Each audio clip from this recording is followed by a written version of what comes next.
the road, Jack, and don't you come back no more, no more, no more, no more. Hit the road, Jack, and don't you come back no more. Oh, what you say? Hit the road, Jack, and don't you come back no more, no more, no more, no more. Hit the road, Jack, and don't you come back no more.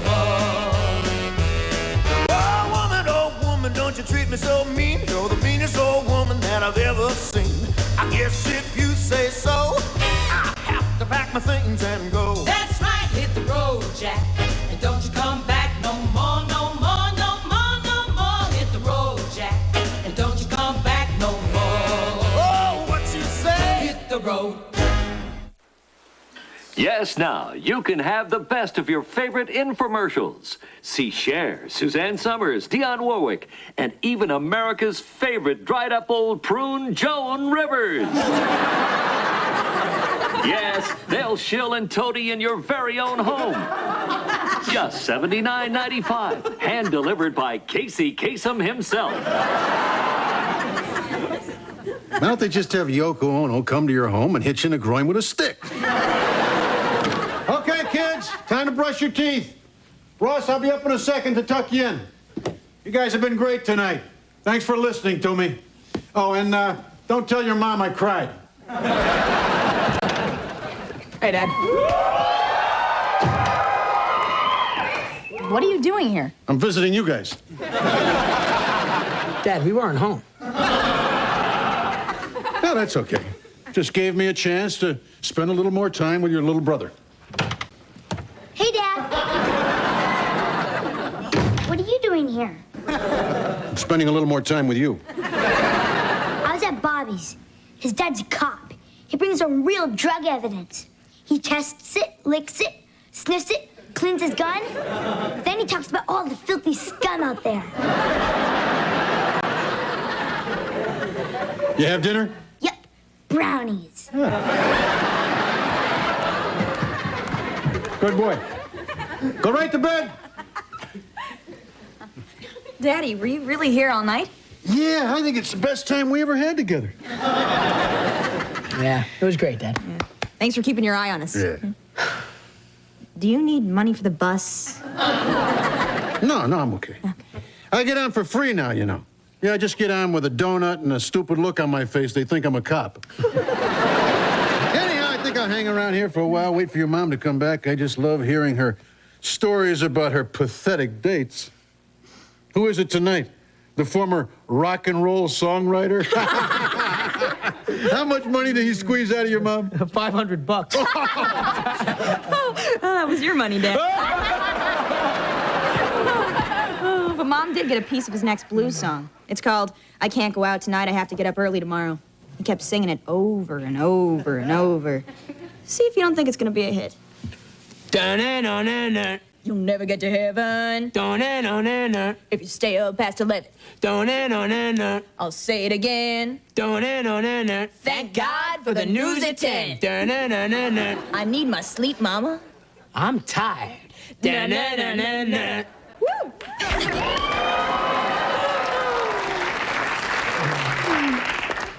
It stinks. Yeah, you get 10% of that, Dad. Your mom sure can pick the losers. Oh, she always could. Oh, hello, dear. How was your date? I guess you didn't get to heaven. It's just past 11. Oh, shut up. I didn't go out with Howland Weinstein. He's a loser.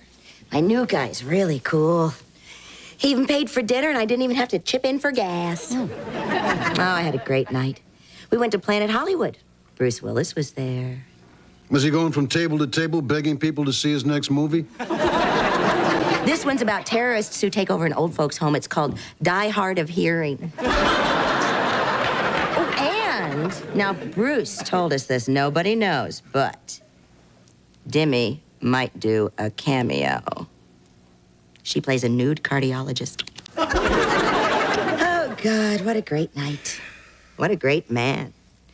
It's wonderful to be young and in love. Boy, you sure are throwing that word around like it's nothing. Love? No, young.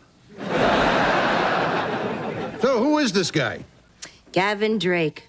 picture framer to the stars. If Stallone needs something framed at 2 a.m., his secretary's flunky calls Gavin. Gavin? The name sounds like a fat, bald guy. You're jealous. I'm not jealous. Why would I be jealous? After all, remember, I know what he's gonna get. I had it when it was fresh. So, are you and Gavin, doing anything? No, he's been a perfect gentleman. Shot off in a war, huh? Ooh, I like this. You are jealous. Oh, Gavin. My name is not Gavin. I know, I'm just practicing. Oh, Gavin. Ooh, Gavin. Hey, maybe I won't have to fake it with him. Yeah, but he might.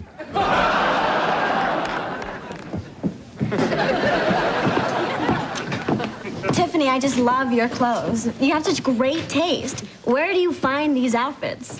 Get them while they're hot.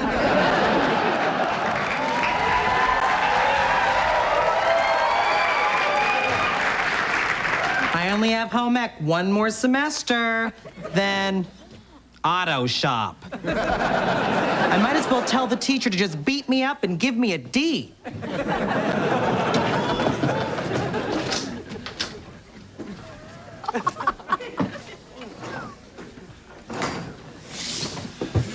So,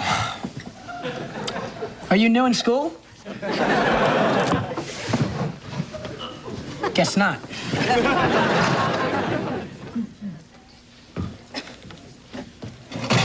Oh, God, no. Relax, I'm not gonna hit on anybody, okay? Taking a new attack on this thing. I'm gonna be the strong, silent type. Silent is sexy and mysterious, isn't it? Silence good? Do you like silence? Huh? Well, how am I doing? How am I doing? Good? Remember we talked about you trying to be cooler? Look, my fly is up, my nose is clean. I'm ice, baby, okay? Now I'm just gonna sit here and study. I'm not gonna look at any of your breasts or anything. Who am I kidding? I'll never give up.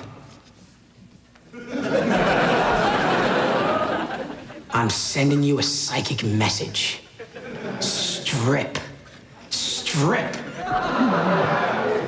Go on. Let him breathe. God, he looks like my poodle when he has to potty. Can't believe your mom's dating. I know. It's kind of like Muhammad Ali getting back in the ring. It's not a pretty sight. She's all happy and girlish, and she keeps asking me how she looks. You can't say, like, the crypt keeper with ribbons in her hair. The only thing that brings me joy is that my mother is dating before my brother.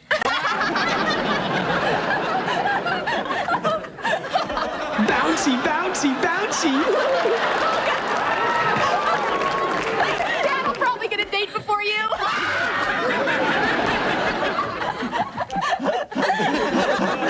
That's not true, okay? I mean, you'd rather go out with me than my dad, right? No. No. Next time, ask me first. I don't get this guy. He's not like the other kids. Gentlemen, there are peepholes drilled in the girls' shower room.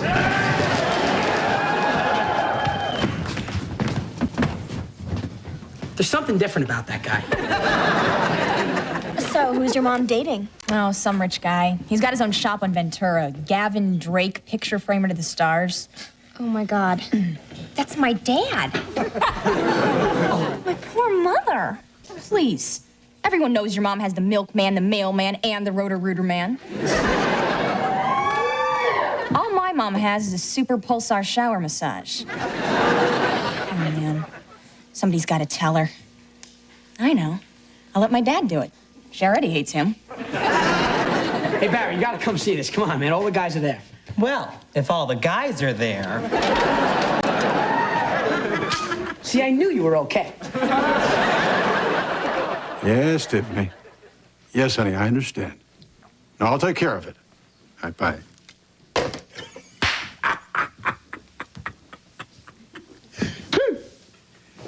What are you so happy about? I'm not happy. Poor Jenny. Tell me. I love Jenny gossip. Well, the guy she thinks she's in love with is married, and I get to tell her. Merry Christmas, Jack. Who is this sap? I don't know, some picture framer to the stars. Gavin Drake? He knows all the big ones. Did you hear any gossip? Who's doing who? Who had surgery? Who's heating up the set on Melrose Place? I don't know any of that stuff. All I know is he's married. This could crush Jenny. If I do it right. Before you tell her, pump her for information. I want to know if Shannon Doherty is really a bitch. Or the pure sweet girl that I think she is. Well, all I want to do is see the expression on Jenny's face when I tell her that her boyfriend is married. Man, I tell you, this is the best thing that's happened to me all year. Pretty cool life, Jack.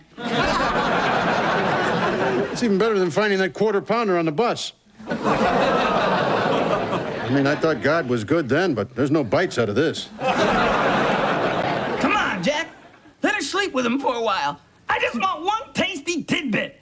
I need some glamour, some excitement. Get facts, man, facts. Who's up? Who's down? Who's dead? Who's back? Elvis, Jesus, Liberace, Waldo. Where are they now? I think you should switch to decaf. Who is it? It's me. Oh, boy, Jenny. Give me the skinny on Shannon. Why did she really leave 90210? Shut up. This is my moment. To tell Jenny that her boyfriend is a married man. How great is this, huh? I'm gonna do it slow, and I'm gonna milk it. Gavin is married. Damn, why does this have to happen? Just when you think you got a little bit of happiness, it's snatched away from you. Oh, there, honey. It's better to find out sooner than later. Yeah, right. I'm really touched. You really care. That's not fair! But at least you're all broken up about this, right? I mean, it's really hurting you, right? Well, actually, Gavin's asked me to be his mistress, and I'm thinking it might not be such a bad deal. You should be happy for me. You told me I should get a hobby. Yeah, but not the world's oldest hobby.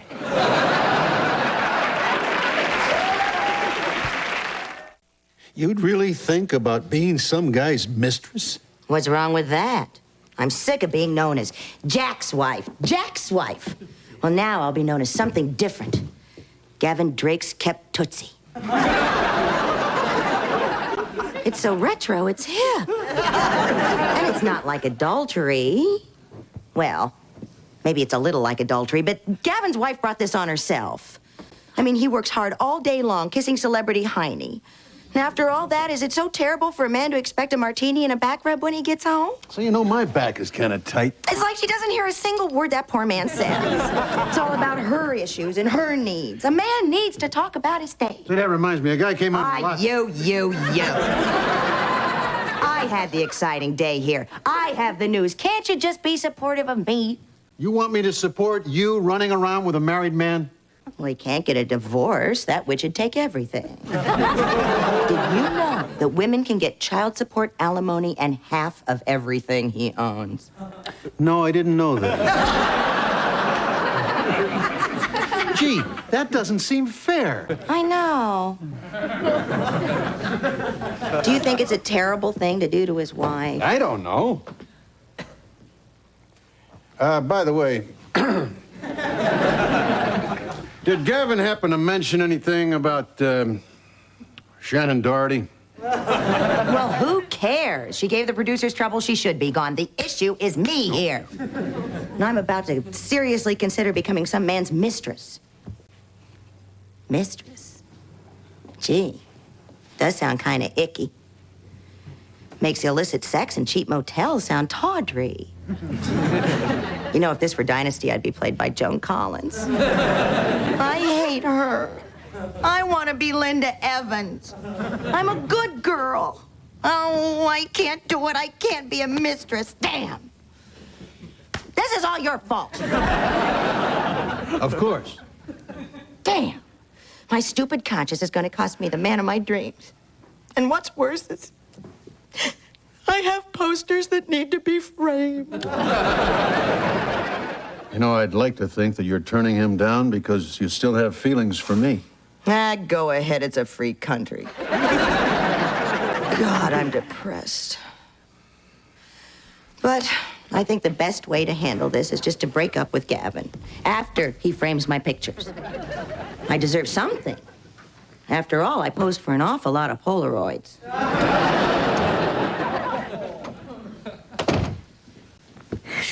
Nice going, Jack. Shannon left the show because she was trouble. What a scoop. You don't even try for me. I ask so little and give so much. I think what it is you just don't care. Hey, I care more about you than any of my other inanimate objects. Oh, yeah? I heard you talking to the telephone, whispering, cradling it, wrapping its little cord around your finger. It's a phone. That's what you're supposed to do with it. What about the toaster, Jack? Was that just business, too? She means nothing to me. The layers of my insanity are beginning to scare even me.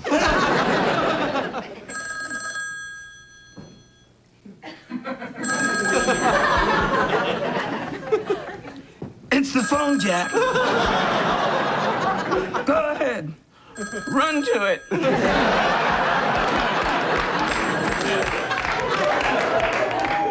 You know you want to.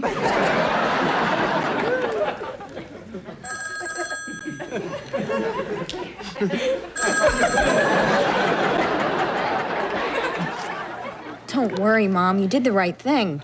I ran a CRW on Gavin. He is highly leveraged.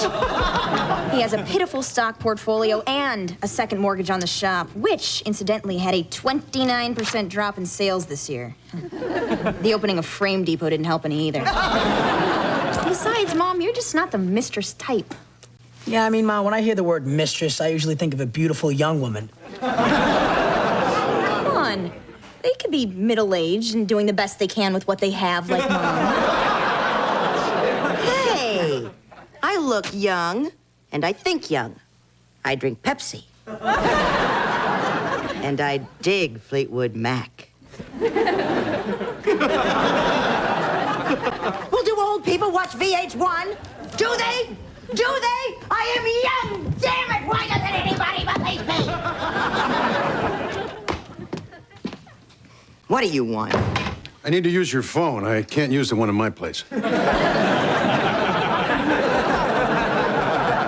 And, could I make some toast? My toaster's acting a little funny. Did you come over here to check up on me? To see if I really broke up with him? Yeah, that's the real reason. Well, it's done. I did the right thing. How did he take it? Hard. Who wouldn't? How would you take it? How did you take it? Well, I just put my basketball in bed where your butt would normally be. I put a pair of sweatpants on it, I patted it, and I slept like a baby. If that's my toaster, I'm not here. Nice try, Jack, but an insanity plea will not get you out of child support. This is a nice toaster. Makes it nice and brown. And no lip. That was Gavin. He's on his way over. He left his wife for me. Say, if you two get married, can I have your toaster? I don't want to marry Gavin. I hardly know him. If you're planning on marrying a man, you have to know him. Yeah, or be pregnant. So, why did Gavin suddenly change his mind, decide to leave his wife? What did you say to him when you broke it off? Nothing much. Just that if he wasn't married, I'd follow him anywhere. I was just trying to let him down easy. This is damn fine toast. Oh, shut up with the toast already. I broke up this man's marriage. That means I owe him 2 years or However long Emily Post says is right. I can't be off the market that long. If a cheating picture framer is the best I can do now, what's going to be left for me when I'm 2 years older? Is Mickey Rooney still alive? Look, Jack, how am I going to get out of this? You got to help me now, please. Well, I've got an idea, but why should I help you? Why? Because of the 3 children we had together in the 16 years of marriage. For what we had and what we meant to each other. For what we still mean to each other.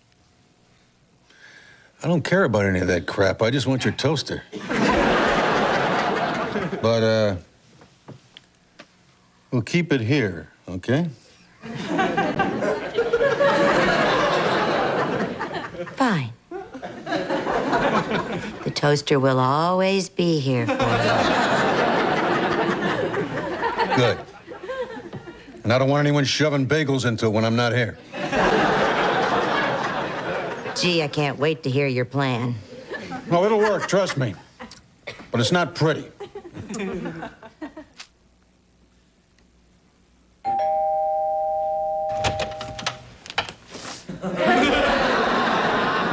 Come on in. I was just getting ready for bed.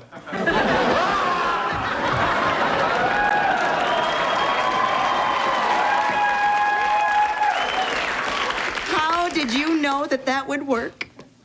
Lucky guess. Well, we saved one marriage. How about reheating another? No, thanks.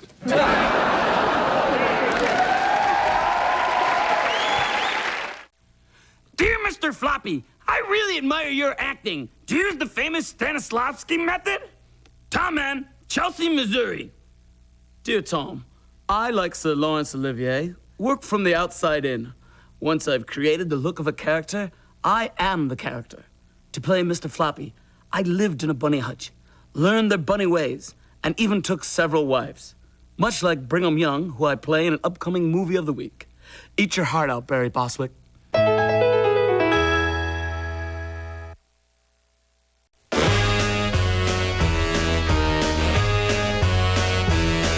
Hit the road, Jack, and don't you come back no more, no more, no more, no more. Hit the road, Jack, and don't you come back no more. Oh, what you say? Hit the road, Jack, and don't you come back no more, no more, no more, no more. Hit the road, Jack, and don't you come back no more. Oh, woman, don't you treat me so mean. You're the meanest old woman that I've ever seen. I guess if you say so, I have to pack my things and go. That's right, hit the road, Jack, and don't you come back no more, no more, no more, no more. Hit the road, Jack, and don't you come back no more. Oh, what you say? Hit the road. And now, why it's wonderful to give up your career to be a mother. Motherhood is the most fulfilling thing I've ever done. Hey, Mom, we're almost out of Coke. Mom, all the dishes are dirty. Mom, the dog did in my room. Clean it up. Mom, there's food on the floor. Mom. Shut up, shut up, shut up! Mom. Ah, children. You don't mind the sound of your own child. Shut up. Dad, I need a car. Daddy, I need some Ferragamo pumps. Dad, the dog did in my room. Clean it up. Don't worry about it. You won't live here forever. Doesn't anybody say hi? How you doing? Hi. How you doing, sir? Fine. Thank you.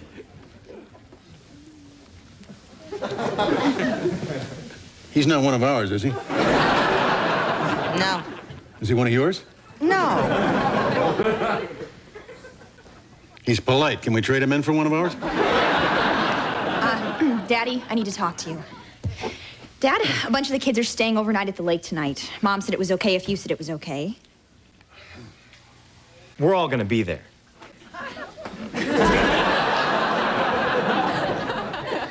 Why is Ryan's friend going? That's Bo. He's not Ryan's friend. He's Tiffany's friend. Why would he want to hang out with Tiffany? She's just a little girl.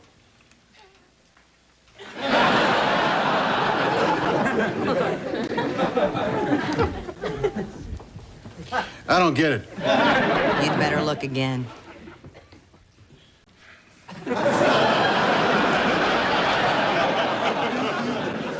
When did this happen? And why wasn't I told? You did this. Get out of my house. It was nice to meet you, sir. You're a very polite young man. You're the nicest kid I ever threw out of here. Now get the hell out!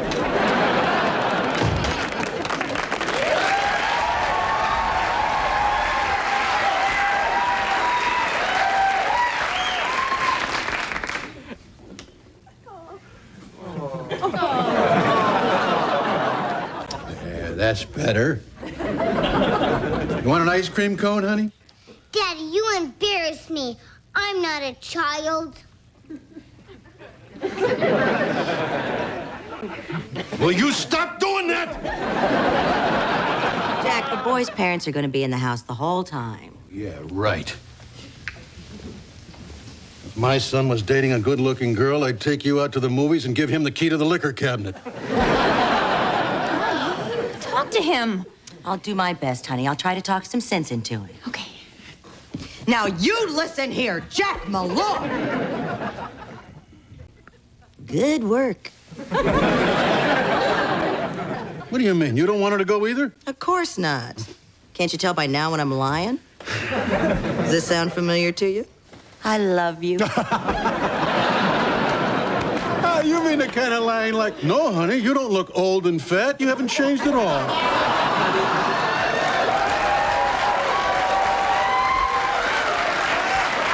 Oh, you're the king, Jack. You're the king. I don't mind a little facial hair on a woman. It's the biggest one I've ever seen.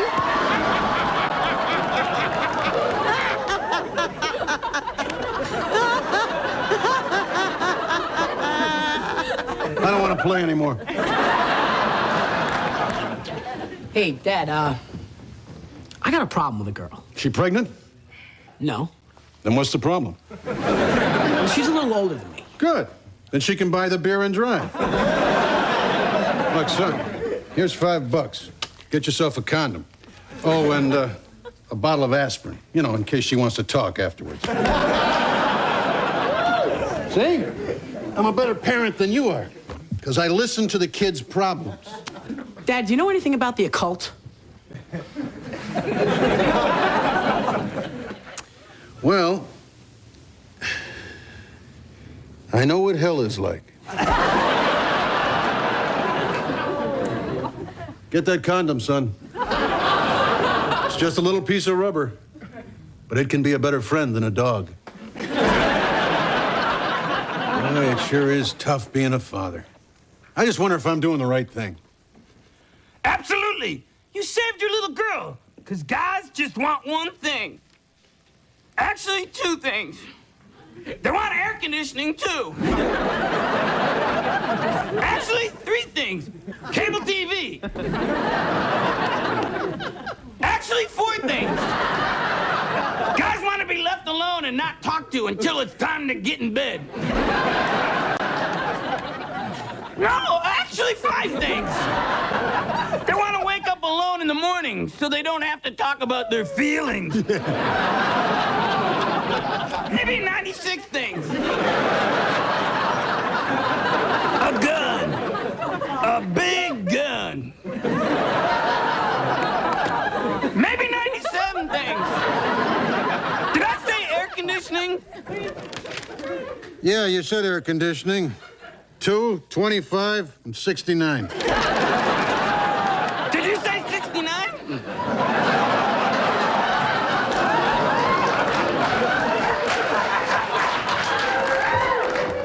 98 things. Okay.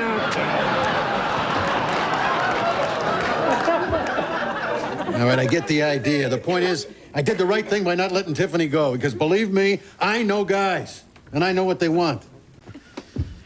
Yes, sir, I was one randy little goat myself. I used to go after everything that walked or crawled or just laid there and said, who's next? Now, I tell you, guys really suck. I just can't let Tiffany go to that lake. You overprotective geek! You're stifling the growth of your little girl! Yeah, I guess you're right. I'll let her go. What kind of father are you? Why don't you just give her a beer and toss her into the Rams' locker room?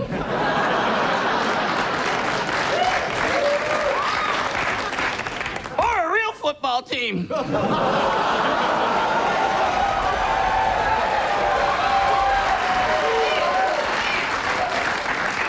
You, sir, sicken me. No, you are driving me crazy. What do you want me to do? Quit your job and spend more time with me? Listen, don't make me see a psychiatrist. Then what would happen to you? It can get pretty cold and lonely around a sane guy. Think about it. Don't threaten me, Jack. I respond to love. I need stability, serenity, security. Oh, yeah, and air conditioning.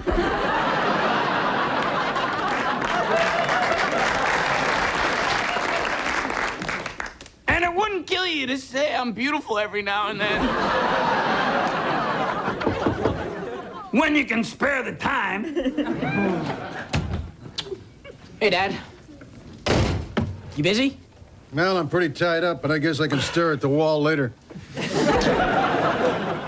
Dad, if all the guys say that a girl is easy, is it true? Not when it's your turn.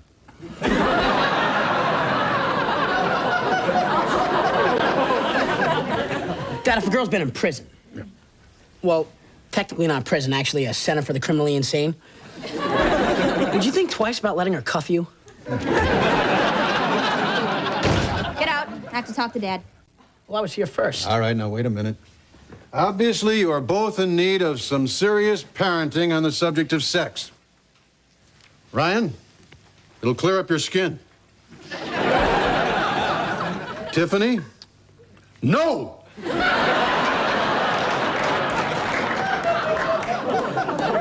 Dad, I need you. Daddy, I need you. All right, let's be fair about this. Ryan, you're a boy. Go practice bottling up your emotions. Come on, honey.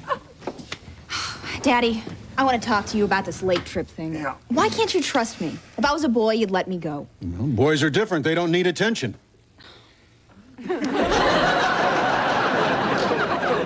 No, I won't let anyone touch me. Just my husband. Right after he signs over 51% of his stock. The point is, Daddy, you know my motto. I will only trade my purity for financial security.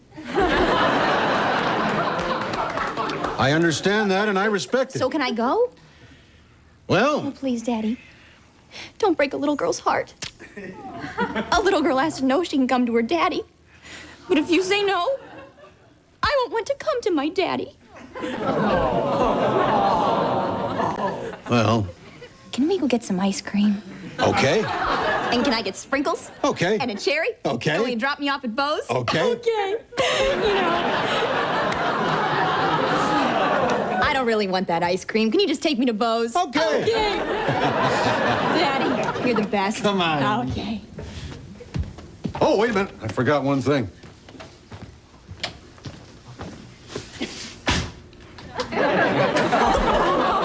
It's a bad neighborhood.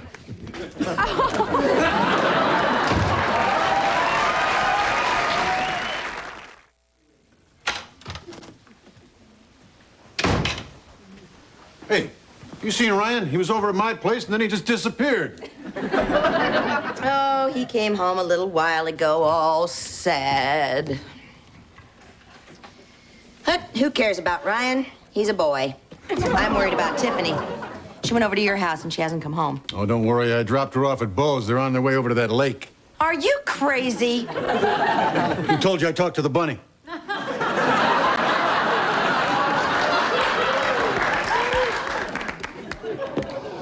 Jack, look, our daughter could be in trouble. I cannot believe that you let her go up to the lake with that boy animal. Oh, she'll be fine. Don't worry.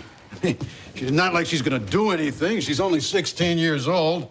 Jack, you are such a fool. You don't know women's hormones. Anything could happen. I had my head on straight, and then you came along with your fancy white suit and your smooth line. I'm the fifth Bee Gee. Let's go to my parents' house. Let's boogie, oogie, oogie. You fell for it and I'm the fool? The point is, girls are romantic. It's not until they hit their 20s that they realize that romance is just a pathetic conning him into having some kid's brats, and from then on, their only solace is to just hammer and hammer and hammer away at the guy until they break his will. That's when you start having a real caring two-way relationship. Oh, I don't know. I think... You'll think what I tell you to think. And I'm telling you, you never should have let our daughter go with that boy. You just imagine what they're doing. You know, a real man would go right up to that lake and drag his daughter home. Ozzie from Ozzie and Harriet would go. Mike Brady would go. Roseanne would go. Now, that's not fair. No man can measure up to Roseanne. Will you just give me one good reason why you're not going? All right. I'll give you one good reason. I don't know which lake they're at. Roseanne would know. Stop throwing him in my face! Okay, well, I guess I'm going on my date. I'll be okay. Right?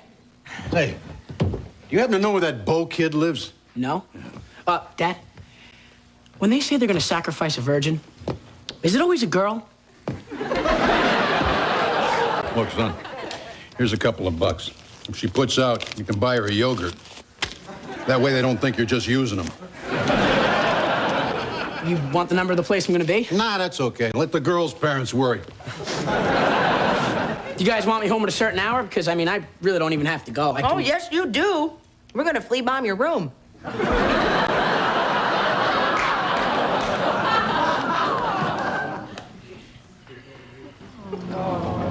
I'm worried about Tiffany.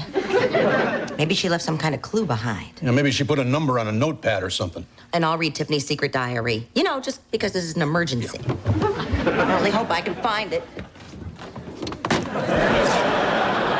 Gee, lucky. Found it the first place I looked. March 27th, Federal Reserve about to set new interest rates. I bet Mom and Dad are too stupid to renegotiate their mortgage.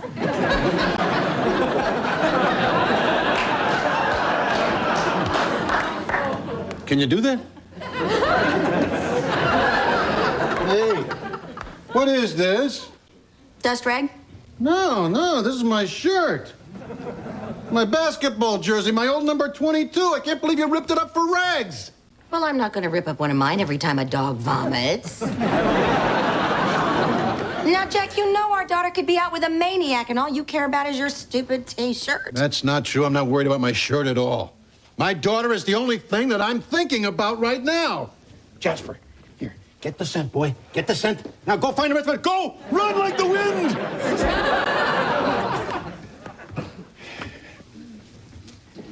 Now, what were we talking about? Our daughter. Jack, what if she's in trouble? Oh, stop worrying. I bet she's just fine. After all, what could really happen?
Be gentle with me.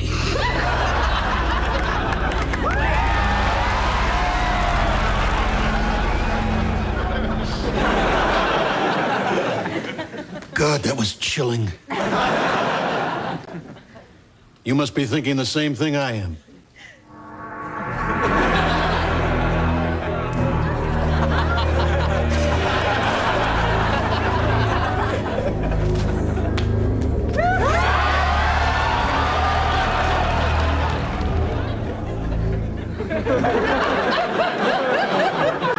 You were thinking about that creature, too?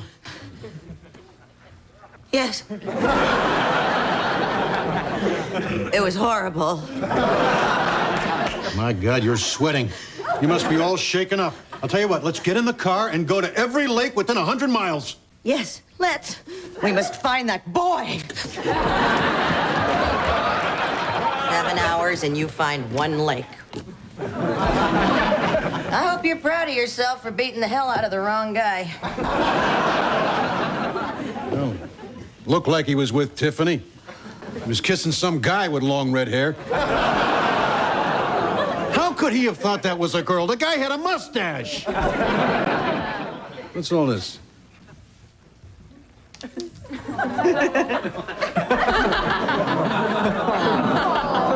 I thought you said you threw this out. I hated you in that shirt. Bad dog. Hi, Mom. Hi, Dad. Honey, what are you doing here? Me? I've been home for 4 hours. We watched the sunrise and I came home. Wow. You guys trusted me so much, you went out and had a good time yourselves. I thought you'd be worried sick. Oh, well, part of parenting is knowing when to trust, and we're good parents. Oh, that's great. Oh my gosh, you guys, we heard there was some maniac across the lake from us beating up gay guys. Why can't people just live and let live? Yeah.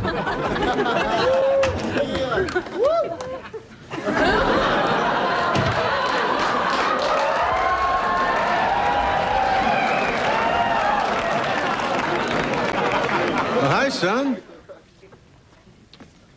Looks like you got lucky. She hurt me, Dad. She was a big woman. She danced on the line between pleasure and pain.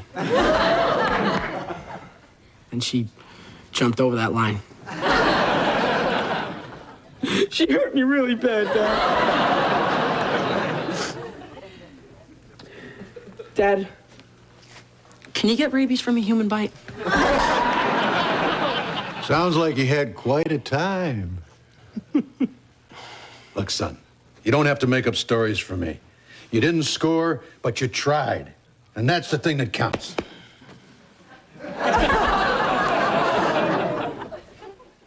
I'd soak in a hot tub if it didn't bring back such painful memories.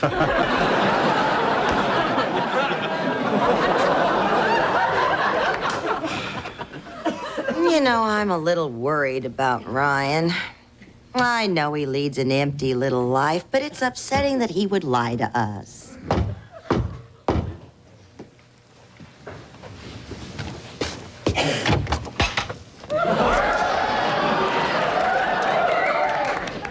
Where's my little lost lamb? I wasn't finished. Second bedroom on the left.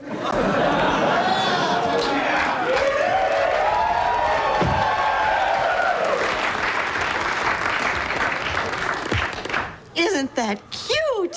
Ryan finally has a little girlfriend. Dear Mr. Floppy, are you related to the Easter Bunny? Adam B., Youngstown, Ohio. Dear Adam, no, but I am related to Robert Blake of Beretta, that gritty, street-smart police drama with the pimp and the colorful plumage. And on my mother's side, I'm related to Mary Martin, renowned as Peter Pan, the fairy boy, not the peanut butter.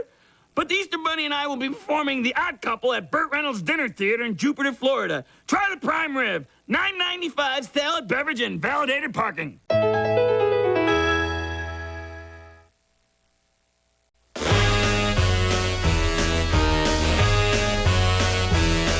Hit the road, Jack, and don't you come back no more, no more, no more, no more. Hit the road, Jack.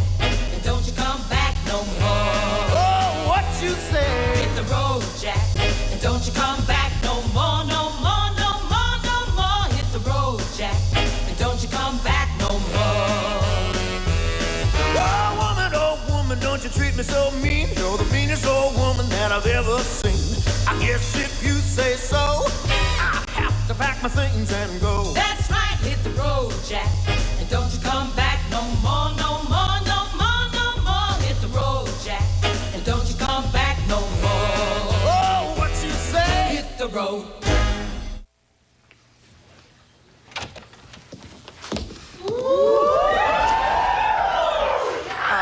Oh, honey, I have the best news. Guess what this dress is for? A funeral? No, I'm gonna chaperone your spring dance. Oh, so it's for my funeral then. Well, I guess they chose the youngest mother to chaperone the dance. If they did, it would have been Cindy, the cheerleader. She really meant it when she cheered, "Johnny, Johnny, he's our man. If he can't do it, Bobby can." Or Bill, or Ted, or Coach. Yep, our school's not having a blood drive this year. We're having a blood test. Oh, that poor girl. The tragedy of wasted youth. So, how do you like my dress? Oh, I know it's a youthful look, but I can pull it off. You know, there was an older woman trying on the same dress, and just because the sales lady told her she looked good in it, she bought it. People are so stupid. Then, just for fun, I tried on the same dress, and I looked great in it. All the sales ladies said so, and why would they lie to me? And it's not because they're working on commission. They told me that, too. Yeah. I mean, if they were just trying to make a sale, they would have sold you an ugly blue bag to go with that dress. Well, by the way, honey, aren't you in charge of the dance? Shouldn't you be running around, making paper flowers, baking cookies, blowing up balloons, something? No. I'll hire peons to worry about that. I invested our dance money in some blue chip war-oriented stocks. I mean, there's so much death and destruction in the world. It really makes you think. There's a buck to be made. Let's party. Hey, guys. Oh, honey, what do you think of my new dress? It's nice. Imagine how great it would look on a much younger woman. You think I'm old? You think you're not? At least I know if I can't get a date, I can go with your father. Who are you planning on taking this year? Annie, Emily, or Jasper? Not this year, Mom. This year I've got a plan. Oh. I'm gonna ask 20 girls. Surely one of them will say yes, right? Right? Oh, Mom, why don't you just buy him some popcorn and rent him a movie? That way he'll be with his two best friends, Orville Redenbacher and Pippi Longstocking. Oh, gosh. How do you handle the rejection?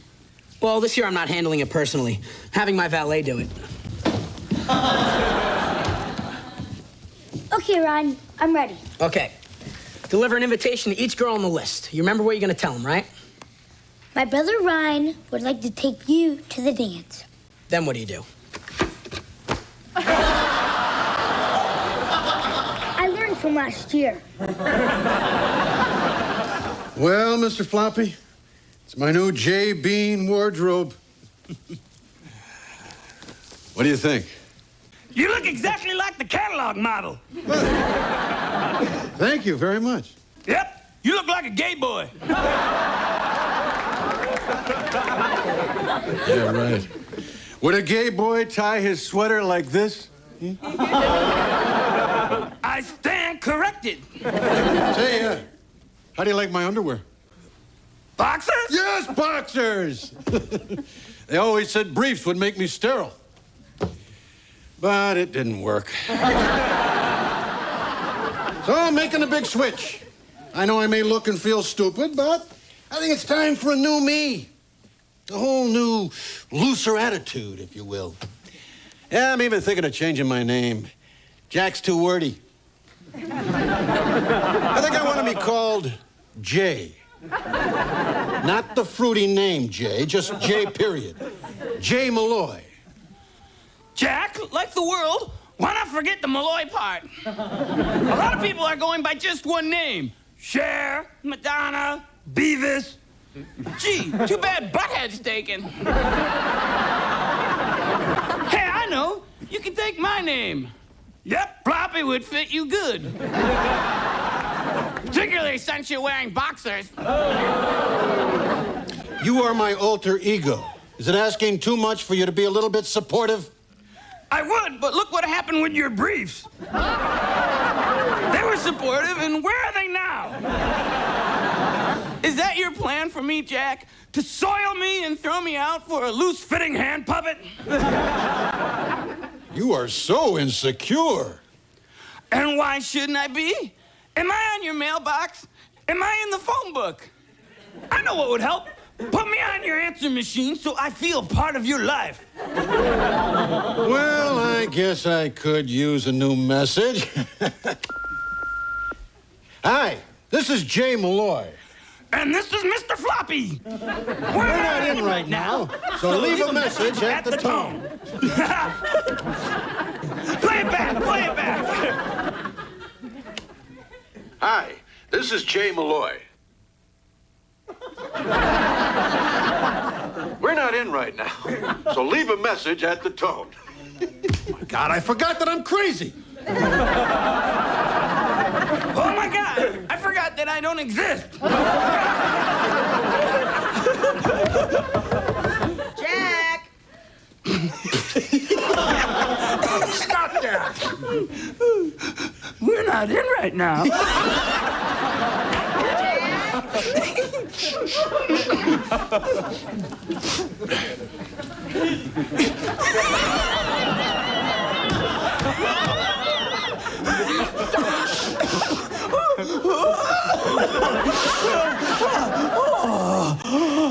I need something to make me stop this laughing. Jack, it's me. That did it.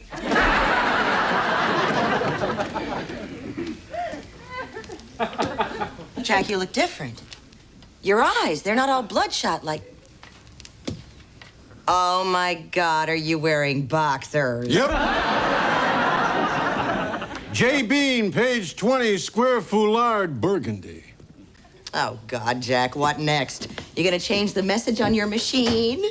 Oh, you remember that time I tried to get you to leave one of those, "Hi, this is Jack and Jenny Malloy. We're not in right now." So stupid. I hate people who do that.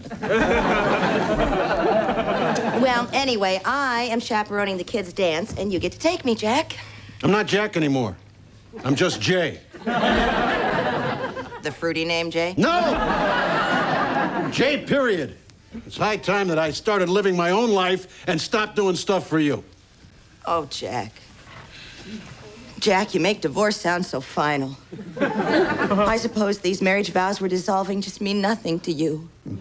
Nice try, Jenny, but you just lost yourself a flunky. I don't like this Jay Malloy. He's like the Jack I fell in love with, not the Jack I married.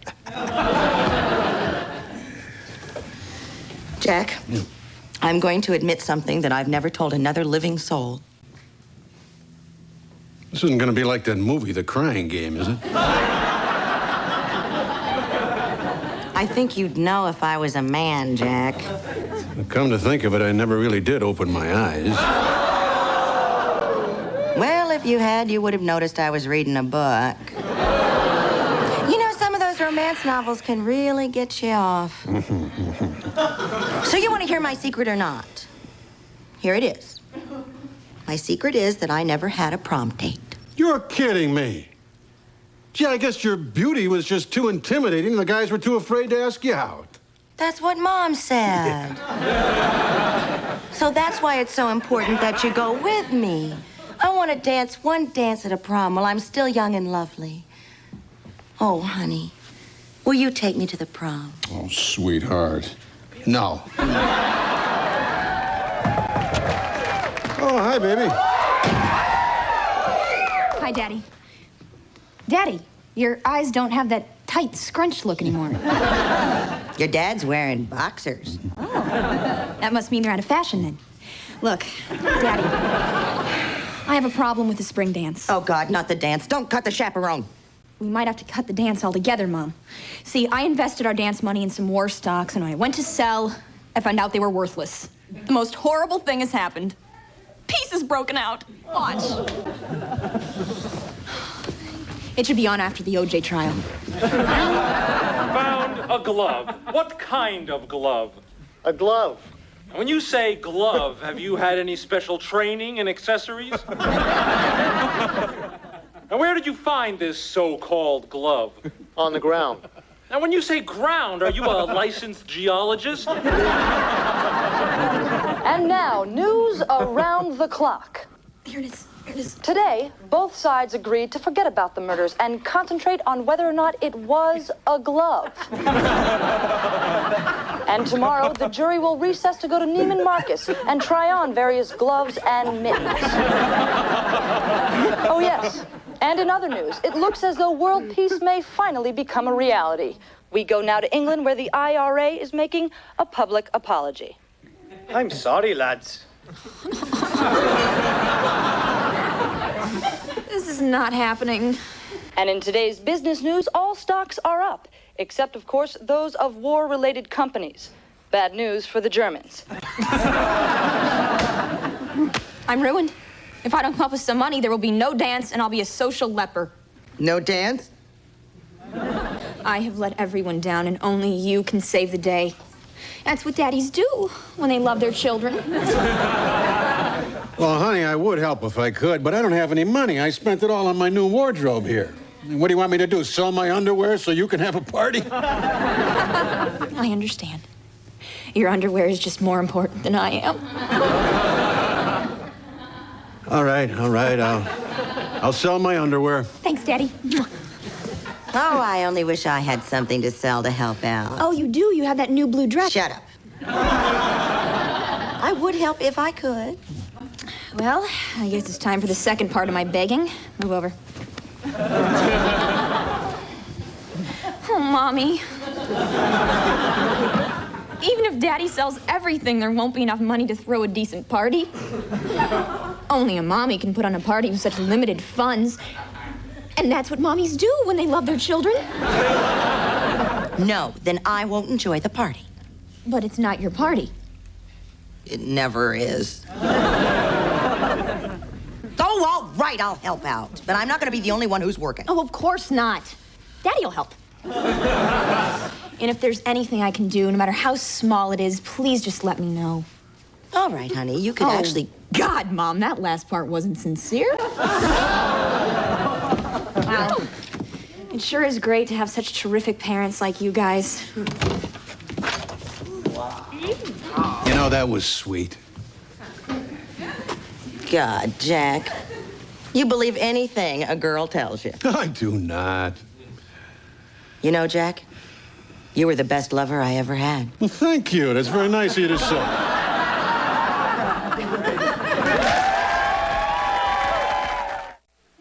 Goodbye, underwear with the little horsies on them. Goodbye, nylon rayon mixed shirt.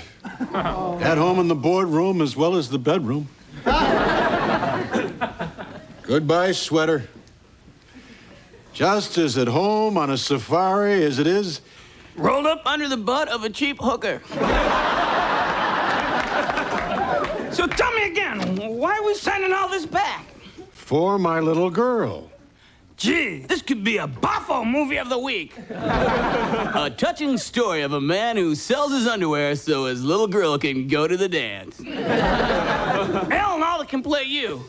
And let's not forget the plucky little bunny that makes his life worth living. I think I should be played by Brad Pitt. And in the last scene, Brad Pitt can tell Al and Alda, "You're a loser, Jack." Well, let me just see if I get this straight. You're upset because I'm not taking you to the dance. No, it's okay. I understand. I'm good enough to sleep with. You just don't want to be seen with me. All right, look, I'll tell you what. I'm not going to be at the dance all night. What I'll do is I'll come home early, and then you and I can just hang out together. Okay? You got a date, mister. Ah, Jennifer. Still making prom decorations. That's funny. I had a dream that you had grown up and gotten married. Ah, what a relief. You just look old. Mom, help me. I need a theme. How about drugs and booze. That's no theme for a dance. No, I meant, what about some drugs and booze? It helps me think and operate heavy machinery. Oh, I can't believe it. Why do I always get stuck doing everything for Tiffany? Because you are the noblest of beings, a mother. Yes, it's a 24-hour-a-day job. I'm hungry, feed me. I'm wet, change me. And you did it all for me. It's part of that great circle of life, the ebb and the flow, the yin and the yang, the gin and the tonic. So don't just sit around feeling sorry for yourself. No, you be proud. You stand right up at that bar and say proudly, "No, I have not had enough. I'm a mother." Hi, Mom. Oh, Ryan. Honey, can you help me think of a theme for the dance? I got a theme for you. Ryan Malloy, Love God. Mom, I got 10 dates for the dance this year.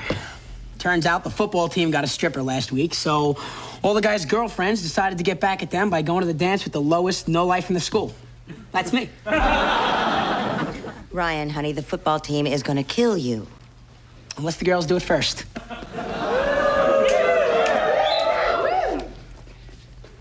Oh, everybody's gonna have a good time with me. Even him! Jennifer, in this world, the only difference between the victim and the victor is the im and the or.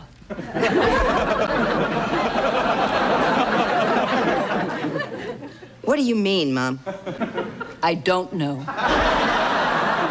But I do know that what you need is cheap entertainment, much like my husband's out-of-town business associates. And I do a mean version of Fever. No, Mom. Not even on the darkest day of my life. Fine, but like my husband's business associates, you may find that I am better than nothing.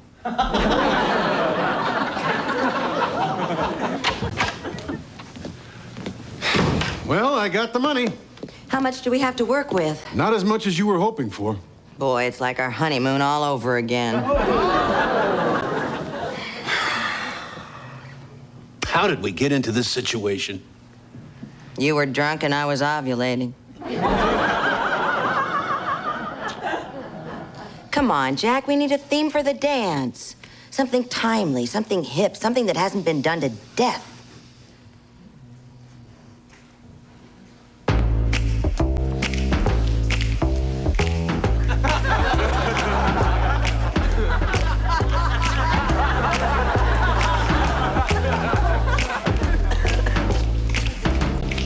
Supposed to be punch. It's orange juice tonight. I don't get it.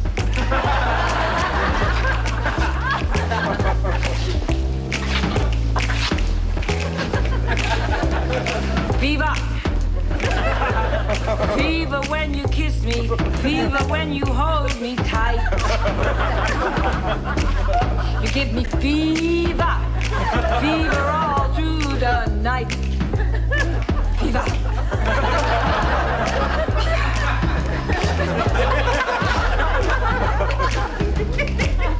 That's it for me. And now, I'd like to present the queen of this year's dance and his date, Tiffany.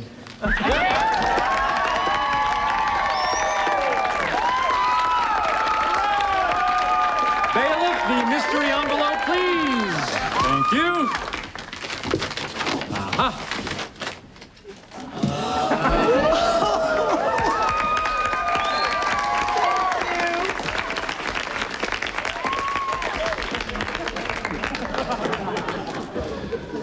I would just like to thank the two people who made this night possible by being there when I needed them. Oh, kids aren't easy, but it's moments like this that make it all worthwhile. So, thank you, Barry and Amber, for telling me to dump this on my parents. Well, that was worth waiting for. Yeah, well, that's kids for you. They use you, and they use you, and they use you, and then they move on. The important thing is we know we did the right thing. We're there for our kids when they need us. Mommy, I had a bad dream. Mommy. Daddy? Anyone?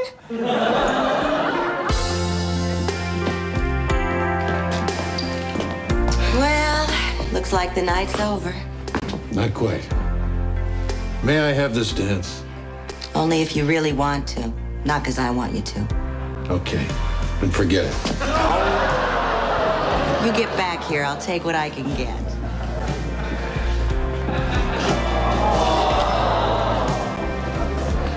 Gee, you know, it is kind of getting late. Maybe we should be heading home. Ah, what for?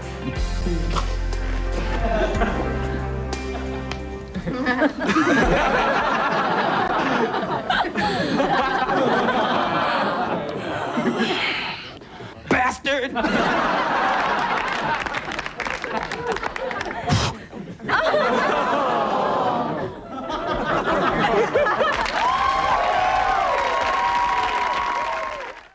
Dear Mr. Floppy, I really admire your acting. Do you use the famous Stanislavski method?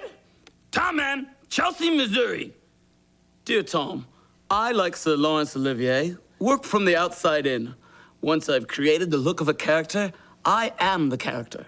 To play Mr. Floppy, I lived in a bunny hutch, learned their bunny ways, and even took several wives. Much like Brigham Young, who I play in an upcoming...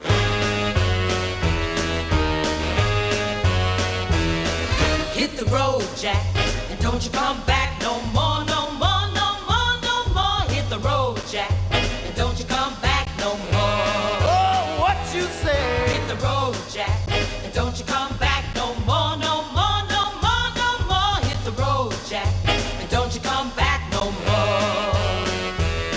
Oh, woman, don't you treat me so mean. You're the meanest old woman that I've ever seen. I guess if you say so, I have to pack my things and go. That's right, hit the road, Jack, and don't you come back no more, no more, no more, no more. Hit the road, Jack, and don't you come back no more. Oh, what you say? Hit the road. Thank you, thank you, thank you. You're a viper. Nothing personal, kid. Just business. Hi, honey, we're playing Monopoly. You want to join us? A board game with my father and my brothers? I'd rather eat a full meal. Well, you don't know what you're missing. Yeah, I've never rolled around in a muddy ditch with a fat man either. But, like this, I sense it might be unpleasant. Come on, come on. Boardwalk, hotcha! I love this game. You know, big business could be my new career. I may be stupid and all, but I might just have the right aptitude to be a big business Mongol. It's all luck, you idiot. $200,000 in play money isn't just luck, okay? Jack, what the hell are you? Sure, I'll have some gum. No, I said... I said, why didn't you meet me at the dentist's office? I had to drive myself home after having my wisdom teeth removed. Hey, we're getting divorced. I don't care if you live or die.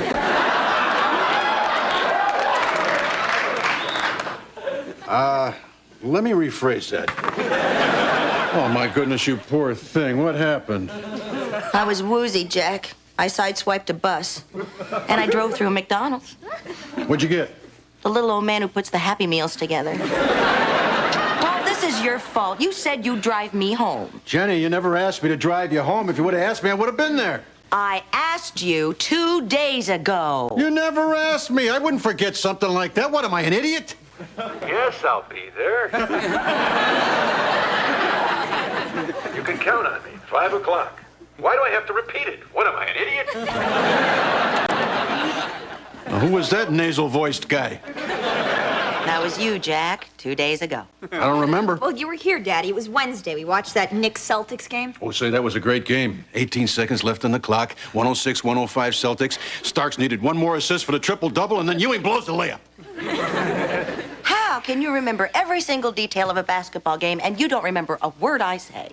Because with you, the game never ends. Oh, this is so typical. This is why our marriage couldn't possibly work, because I come last after everything else. Now, that's not true. You come before Dr. Quinn, medicine woman. And the Clippers.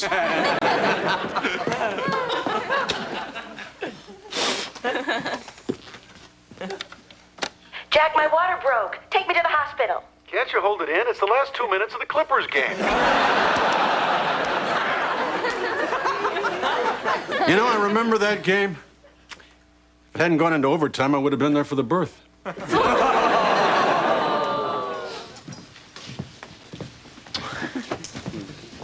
Hey, ladies. Good work. Thank you, sir. Attention, attention. I just wanted to remind you all that in preparation for final exams, your PTA is sponsoring an inspirational program this Saturday.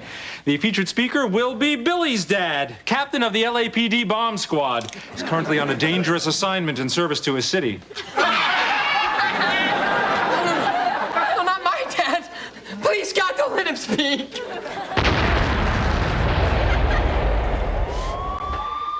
Yes!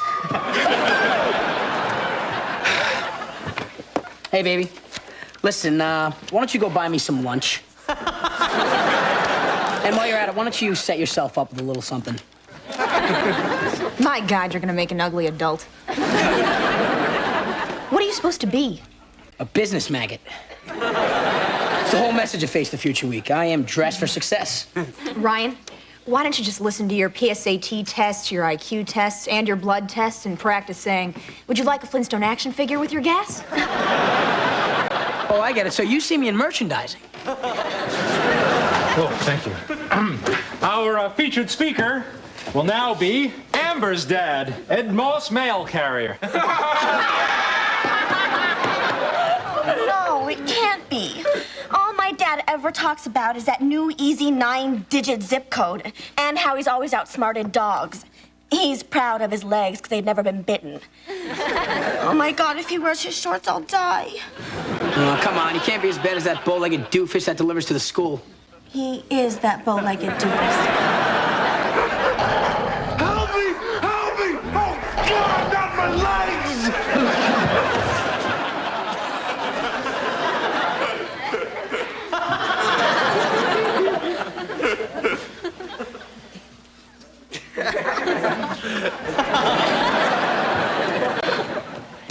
It's okay. They all know the risk when they put on the uniform. Tell you what, why don't you, get him some long pants? Here we go. See who the next poor sap is.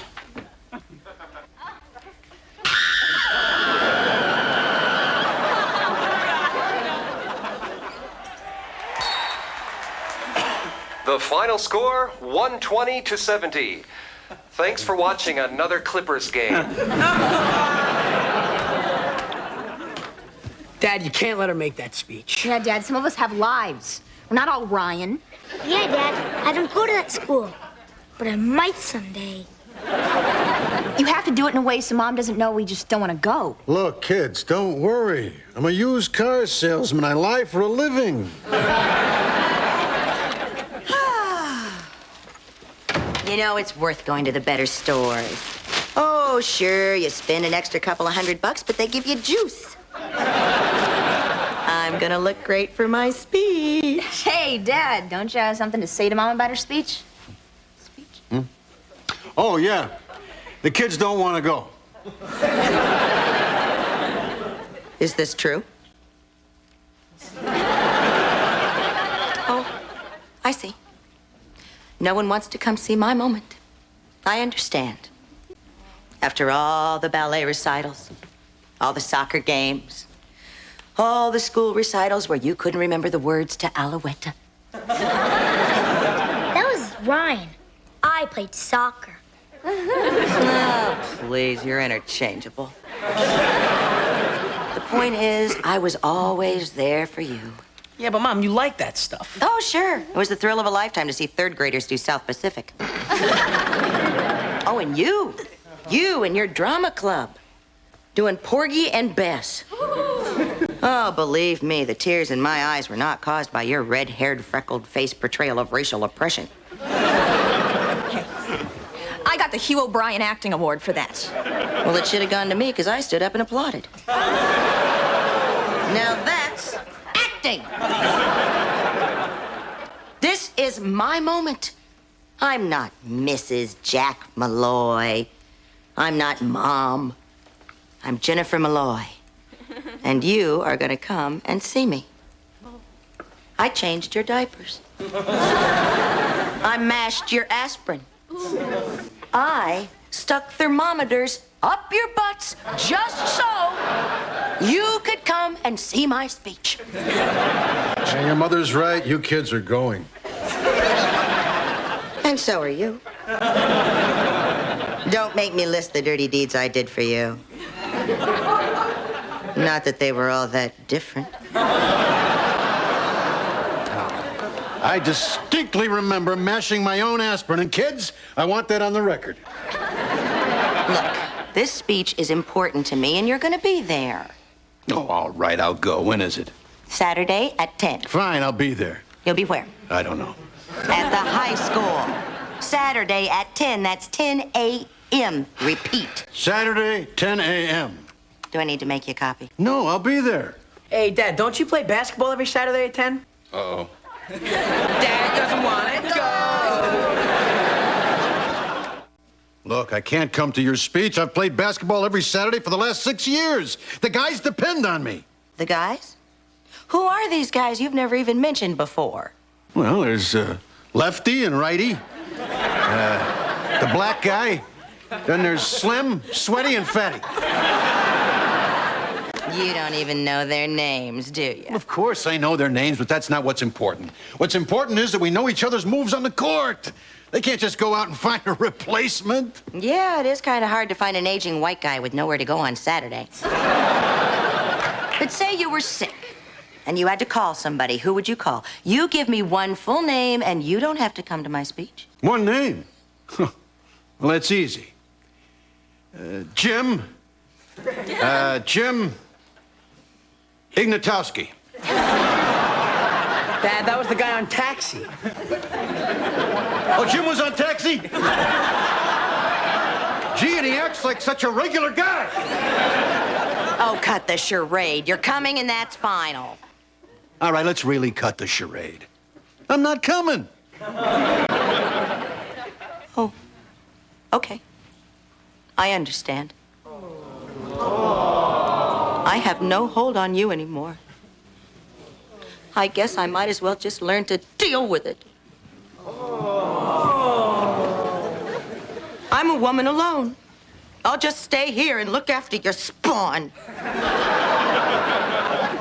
You don't care anything about me anymore.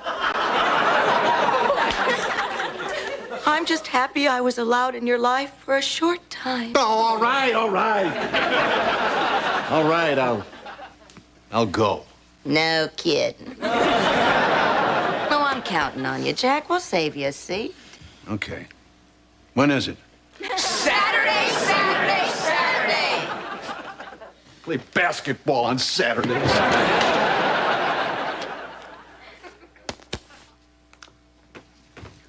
What are you doing, Jack? Putting up these notes to remind me about Jenny's speech on Saturday. What's the matter? Can't you read? Actually, no. But thank you for throwing my lack of formal education in my face. Not to mention my dim vision due to my plastic eyes and the lack of lighting in this dungeon. You're not seriously considering going to Jenny's speech. Of course I am. I owe her. You just don't understand the concept of marriage. You say I do, you get a little action, then you spend the rest of your life paying for it.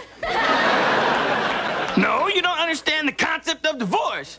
They take your money, your stuff, and most of your time. just like Scientology. I'm not talking about us, Jack. About how I've given you more than enough time to adjust. About how I'm tired of walking on eggshells. About, yes, commitment, Jack. About saying to the world, yes, this is my bunny, and I don't care what you think. I won't wait forever, Jack. But we'll talk about this when you're tired or have a headache. Today, I want to talk basketball. No, I love basketball. Remember that game when Righty passed you the ball and you drove past Sweaty and scored the winning basket? How could I forget that day? It was Jenny's 30th birthday. I still can't believe with all the people at that party that she noticed I wasn't there. Well, I really can't miss this one. I owe her. Jack, you're a weenie. Did she give you the woman alone speech? I bet she said she knows she doesn't mean anything to you anymore. Did she cry, Jack? Because it's real hard for a woman to cry. That's what they do when they go to the bathroom together. They teach each other to cry. Say, how do you know so much? I've been there, Jack. Yeah, those Cabbage Patch Kids don't have any pointy edges, but they can hurt you just the same. No doubt's worth it, Jack, especially the ones that cry. So you going to Jenny's speech? Yep, I am. I know I've been thinking. I know it sounds crazy, but maybe I'm the reason that she wants a divorce. And if, in fact, I am responsible for her 16 years of misery, then I figure my missing one basketball game makes us even. Say, that reminds me. I'm going to write myself a note here, put it on top of my keys so I cannot possibly forget. Your weakness disgusts me. I just wish I didn't love you so much. Can't you leave anything unsaid?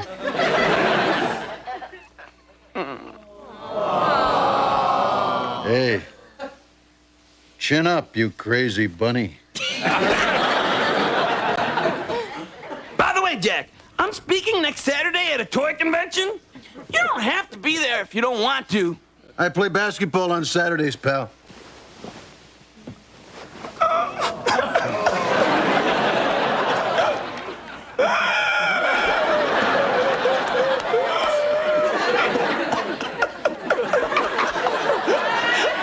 All right already. I'll come. Sucker!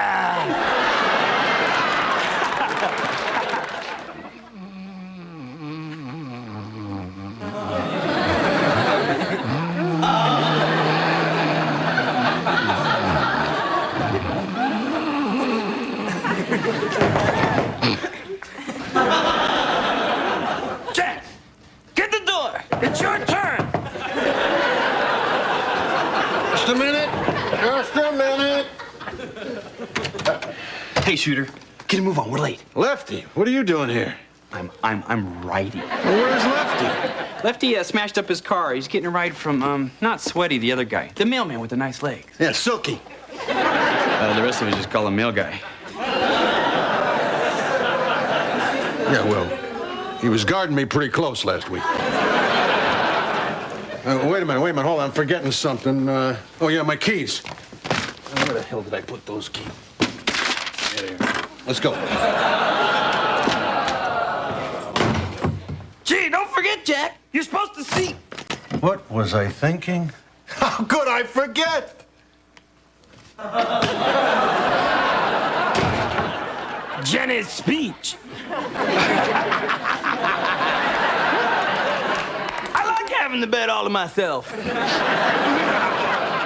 And so, who better to provide inspiration on Face the Future Day than a woman who is facing her own new future with confidence, grace, and a winsome smile?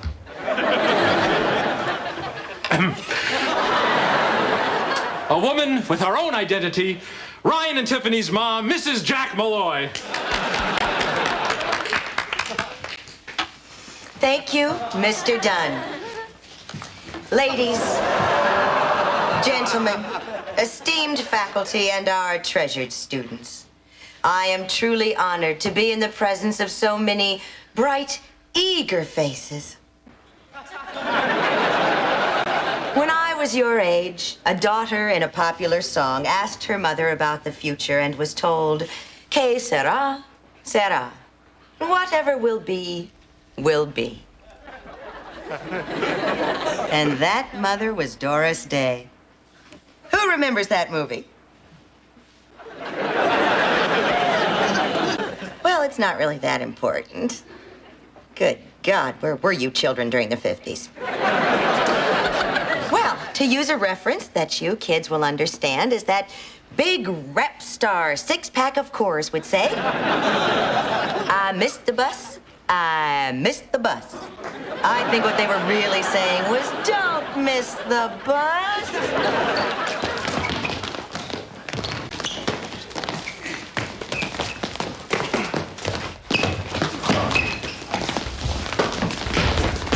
Come on, Shooter. 8 seconds left. We need 2 to tie.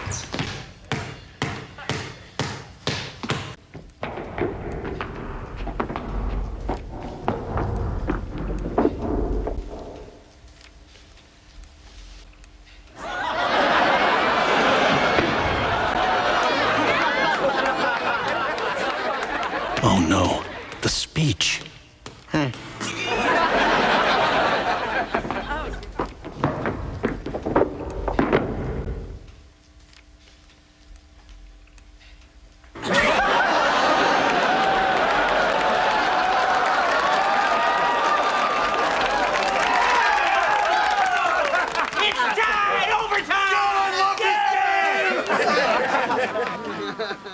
So in conclusion, don't miss the bus. You can be anything you want to be. In your dreams. All I ever wanted to be was a fashion designer. Fat chance. Oh, you meet some guy with a convertible and a bottle of tequila, and that dream dies faster than you can unzip your pants. Oh, but that doesn't mean you can't be anything you want to be. 'Cause you're special. You can handle having kids and a career. Yeah, right. You try studying for a PhD where you're mashing aspirin and sticking a thermometer up your kid's behind. I'm smart. And if I couldn't make it, you don't stand a chance. So in conclusion, que sera, sera. Welcome to the jungle. Thank you.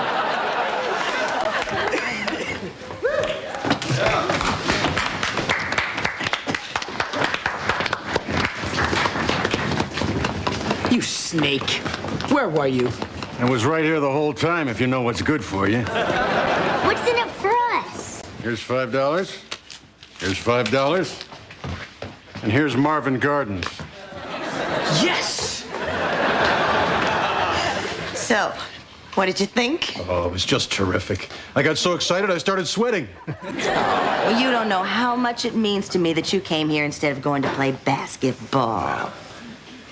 So, what was your favorite part?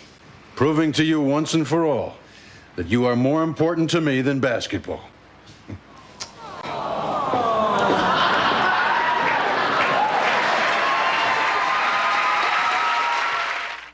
Dear Unhappily Ever After, since I've been watching your show, you've made fun of Mexicans, Arabs, French, and every other race I can think of, except for Eskimos. I, sirs, am an Eskimo and consider this discrimination. Frank C., Kodiak Island, Alaska.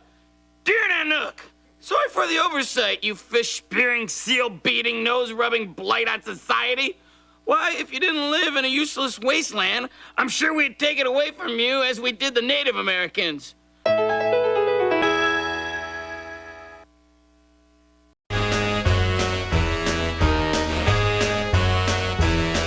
Hit the road, Jack, and don't you come back no more, no more, no more, no more. Hit the road, Jack, and don't you come back no more. Oh, what you say? Hit the road, Jack, and don't you come back no more, no more, no more, no more. Hit the road, Jack, and don't you come back no more. Oh, woman, don't you treat me so mean. You're the meanest old woman that I've ever seen. I guess if you say so, I have to pack my things and go. That's right, hit the road, Jack, and don't you come back no more.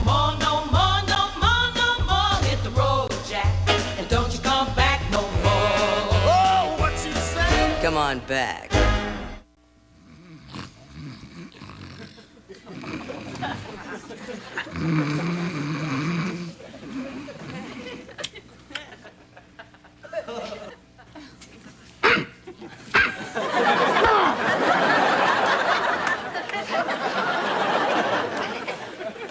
Morning, Mr. Floppy. Drop dead, Jack! What's with you? You slept on my arm again last night. Look at it. It's all numb and tingly like ginger ale. That's why I always stay up after you, so I can ease your huge head off of me and I can sleep in peace. But last night you just had to put on Leno. How am I supposed to stay awake during that? That's why his ratings are so high. Everyone falls asleep with his show on. At least with Arsenio, the smacking of his lips against the guest tushy kept you awake. Oh, Jack, I'm sorry I was cross. I'm just not a morning person. But I'm better now. You're good for me, you big lug. Seeing you happy makes me happy. Every guy should have an alter ego just like you. And every stuffed animal should have an insane guy like you. So what are we gonna do tonight, Jack? Well, I've got to see Jenny. Right in my face. Fine, sleep on her arm. Hey, it isn't like that at all. We're finalizing the divorce. Yes!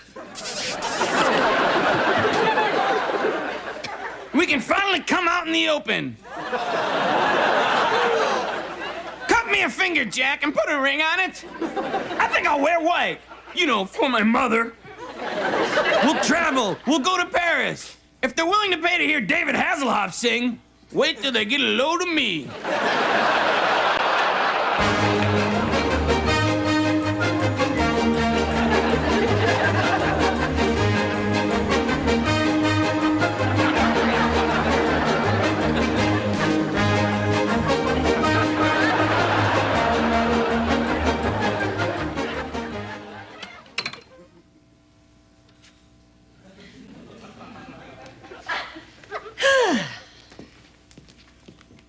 One last little touch.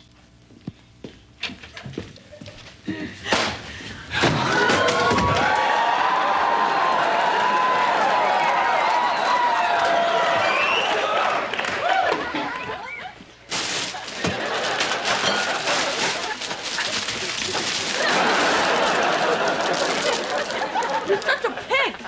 Hey, pigs are clean. Pigs are smart. They keep our city safe.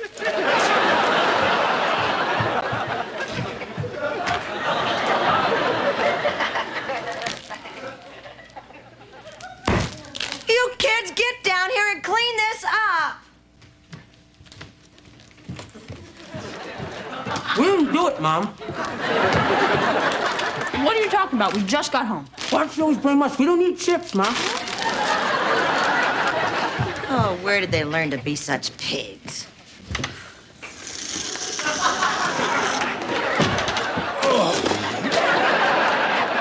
Oh, will you look at that? What kind of a slob would throw a rose on the floor?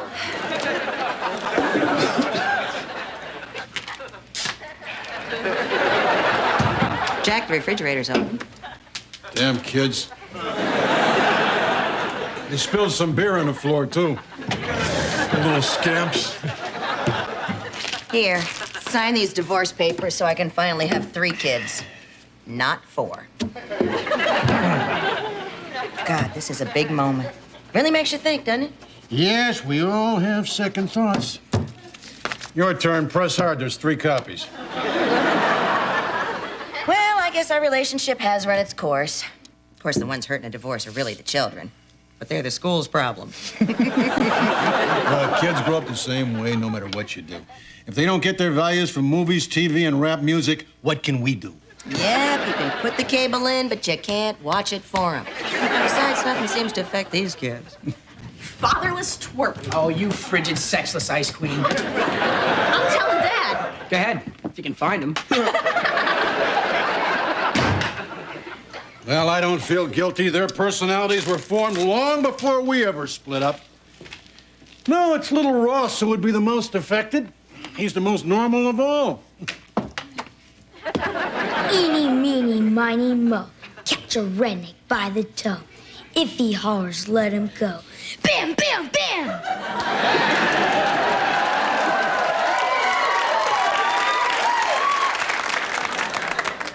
Ross, who are you supposed to be? Woody Harrelson in Natural Born Killers. What a relief. I thought he was Paul Schaefer. Nice talking to you, son. I don't think he's our normal one anymore. Oh, Jack, can't you see what we're doing? We're destroying the family we never wanted. Jack, maybe we're making a mistake here. Maybe we have to try to make this work for the sake of the kids. In other words, you're not seeing anybody special right now. Everybody wants some young chick. How about you? No, sure. I'd like to have a young chick. In fact, if I could get one, you think I'd be here talking to you? Well, we might as well face it. We're never going to get who we want. We might as well just settle for each other. You sure you don't want to just give it another week, you know, in case we meet someone? You really think that's going to happen?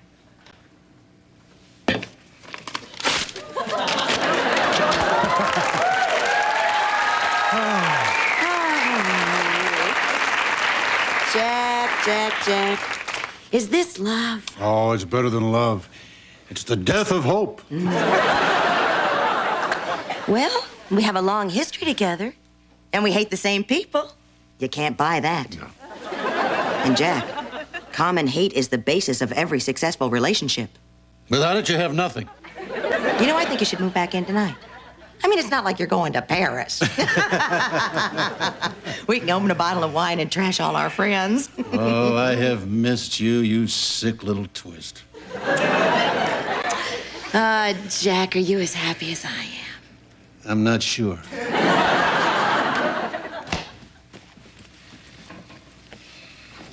Jack, where are we going? Well, let's just say someplace we've talked about an awful lot. Oh, Jack, it's a dream come true. We're going to Paris, the city of lights. Yeah, that's right. Now, get down in the suitcase. Shave your underarms, mademoiselles. Here comes Monsieur Flapper.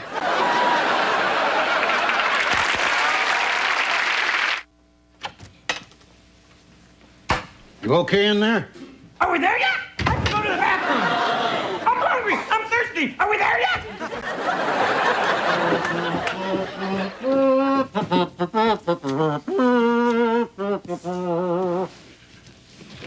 Breathe in the air of Paris.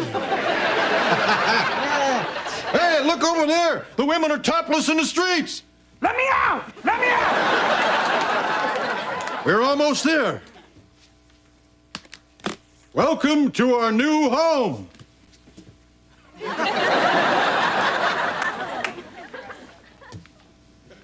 Hey, is this Euro Disney? Are you kidding me? We're in the heart of Paris. Then where are all the French people? I don't know. Maybe they heard there was a German tourist around and they all herded themselves into a stadium to make surrender easier. You can't fool me, Jack. This is your basement. What did you do? Well, you know Jenny, right? Jenny, the ex? Let's open a bottle of wine and trash her. Can you imagine the loser that she's gonna wind up with? Come on, Jack, jump in. You know, she's really not a bad person. You're back with her, aren't you? Aren't you? Look me straight in the buttons that pass for my eyes and tell me you're not back with her. Well, you know, the kids and... Oh, spare me! So I'm the bad girl in this tawdry noir play of yours. Like that sweet Glenn Close in Fatal Attraction. That was a woman who knew how to love. So this is my fate. I'm to be as alone as a woman in San Francisco. Oh. Come on. It's not as if I'm never going to see you. I mean, I'll be coming down here all the time. You know, like when a fuse needs to be changed or something. And then we can talk about the old times. And, brother, we had some times, didn't we? Cram it.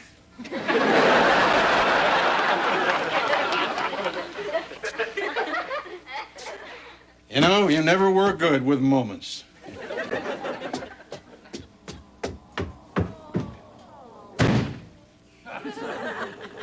must be how they canceled Elf. It's for the children, Ma. I don't care if it's for the children. It's my beer. I don't think you understand. Jack is moving back in. Now, you know it's better for children to grow up in a two-parent home. It's not a two-parent home that's important. It's a two-bathroom home. Children need a father. You had a father. What good did it do you? You couldn't even hold your divorce together. Let me ask you a question. Would you walk back through dog poo once you cleaned it off your shoe? What do you mean? I don't know. I'm just curious. Sit down. Honey, I want to tell you something that I learned from very hard experience. If you give up everything in your life for your children, as I did, and you blame them for ruining your life, as I did, you can never, ever, ever forgive them. You hate the very ground they walk on, the couch they sit on, the shoes they walk in. Do you resent me, Mom? Ooh, aren't you defensive? Honey, let me tell you, guilt is simply hatred for the one you love. I love you, Mom. Whoop-de-doo. Look, I've had a long, hard day, and I don't want to hear any more about Paris. So just keep your furry little trap shut. Isn't that sort of like the scrawny little weasel calling the kettle black? I wasn't talking about you. Yeah, and I wasn't talking about you. The important thing is that we're back together again. Isn't it fun? Yeah, it's great. I think the dogs are getting too much fiber. Maybe we should stop feeding them. What's wrong? This used to be Dad's job. Yeah, I know. Dad never complained. Maybe it was because he finally found something he was good at. Is it me, or every time you see a pile of duty, do you think of Dad? How could you not? Me, almost not hungry now.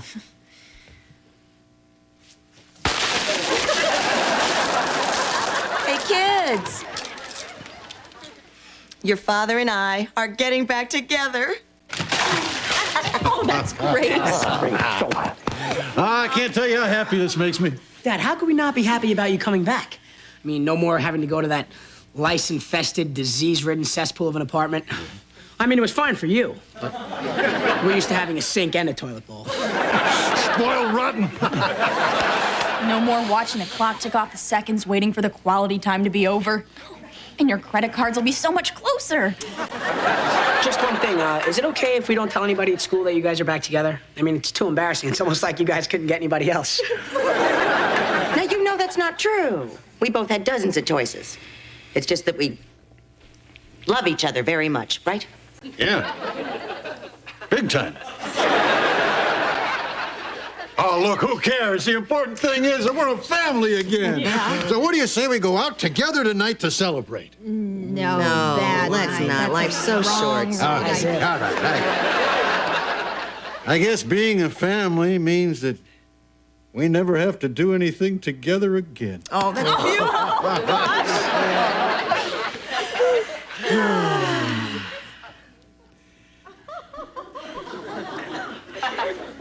Can we go now? Yes, please. Now, this is what it's all about. Yeah, sure beats being alone. Yeah. I'm gonna go upstairs and watch some television. I'll watch down here. All right, catch you later. Right. Eeny, meeny, miny, mo. Catch a wacky, crazy redneck by the toe. If he hollers, let him go. Bam, bam, bam! The Woody Harrelson thing again, son? Nope, Paul Schaefer. Ross, come on over here. I have to talk to you. Sit down here, son. Ross, I want you to know that your mom and I, we're not getting divorced. We're back together again. That means you have two parents who love you. Two parents working together as one who you can come and talk to anytime you want. Of course, you should still take the tough problems to your mother, but sports or chicks, I want you to know that I'll be here for you. You understand what I'm getting at, son? Not a clue, Dad. Damn, kid, you sure don't make it easy, do you? Listen, Ross. The pain, the rage, the insecurity that you're feeling, you've got to bury that way deep down inside you. And never, ever talk about it to anybody. Now, that's the way a man handles his problems. And you'll look normal to the outside world, which is really the only important thing anyway. You're wound up pretty tight, Dad. Well, I've got a hell of a lot of problems, son. Serious problems. But nobody knows it, now do they? Nope. Nobody has. I'm glad you're back. Ah, good to be back, son. You want to get that cue ball off me? You are going to let the hair grow out, aren't you, Russ? I'm trying, Dad. Ryan shaved my head while sleeping. I'm just trying to make it work. Nice. Well, I think I've earned some TV. Nothing. 20 minutes till Sports Center. I guess I'll go upstairs and do the wife a favor.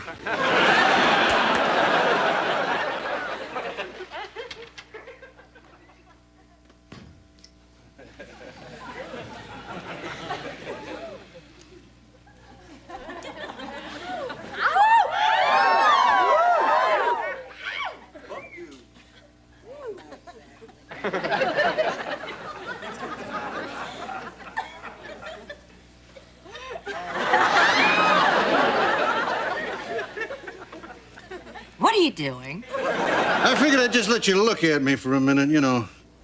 Kind of preheat the oven.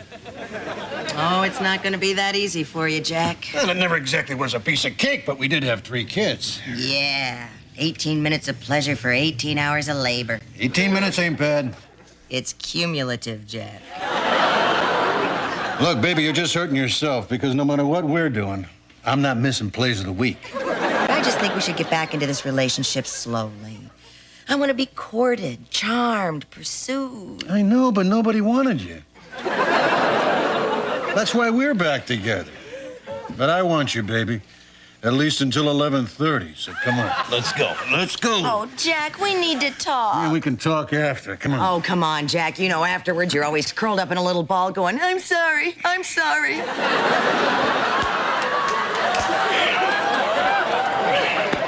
Look, you're just gonna have to be patient. I'm not ready yet. I want passion. I want desire. I want ecstasy. And I want to catch the angel highlights, so if you have a point, you better make it. The point is, I want you to sweep me off my feet just like John Bloodstone. Who the hell is John Bloodstone? He's a pirate. Dark and brooding, yet with a touch of a little boy about him. Yeah. Well, it does get lonely at sea. No, not that, you fool. He is all man. He is the stuff that fantasies are made of. Rough and tough enough to slaughter the chef for overcooking the fish, yet tender enough to comfort the chef's virgin widow. Tick-tock, tick-tock. You, sir, are no John Bloodstone. And you, madam, are no virgin. Look, it's not like I'm asking you to sail the 7 seas or even learn a second position. I just need you to be caring and understanding, Jack. I want us to dance, to go window shopping together, to talk. That's what's missing from this relationship. Good talk. That's what I want, Jack, to talk. I want to talk about our feelings. And of course, by that I mean my feelings. It's going to take time and patience. Well, I guess I will find someplace else to sleep tonight. Aw, Jack, you do understand. No, I just don't want it anymore.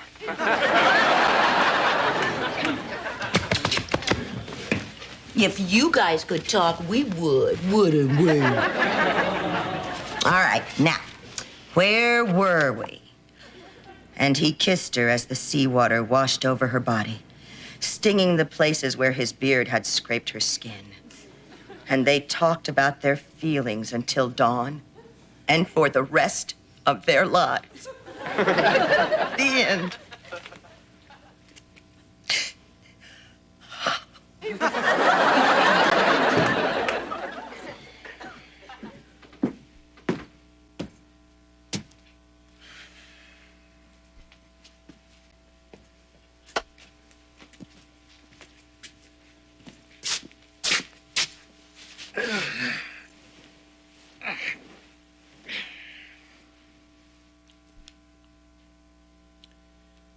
give you hell for this. But not tonight, little buccaneer.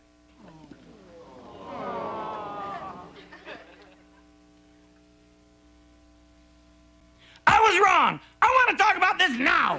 Wake up. I want to talk about our feelings. And by that, I mean my feelings.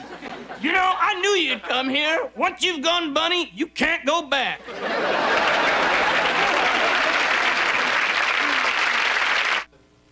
Dear Mr. Floppy, me and my friends enjoy your show, but please settle an argument. Are you a bear, a dog, or just old socks badly sewn together?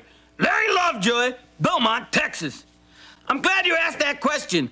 I'm all bunny. Just ask my girlfriends. I can be anything you want. I can be tender or I can be rough and tough, but only if you're over 18 or have your parents' credit card.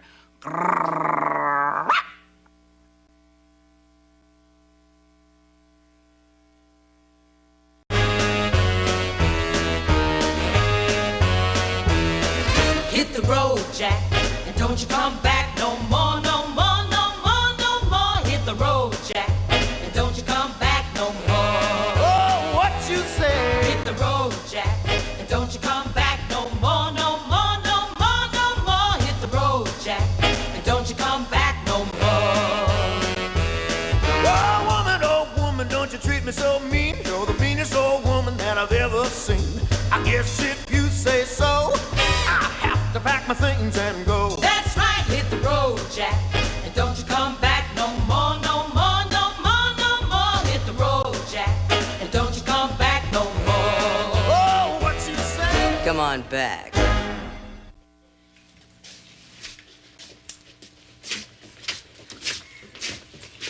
You dropped your sweater. Allow me, my lady.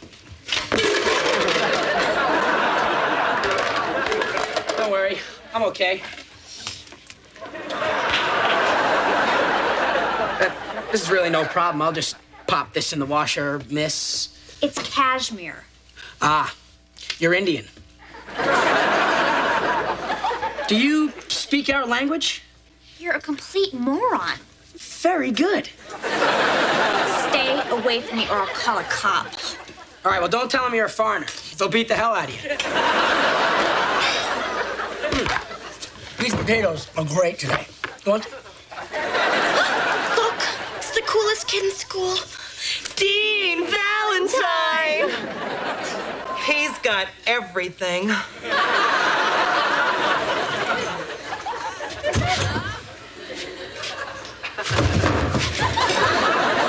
He's like totally illiterate, you know. He's never said more than like 4 words in his life. All I need is 4 words. Tie me down, warrior. I'll get him over here and you two can fight it out.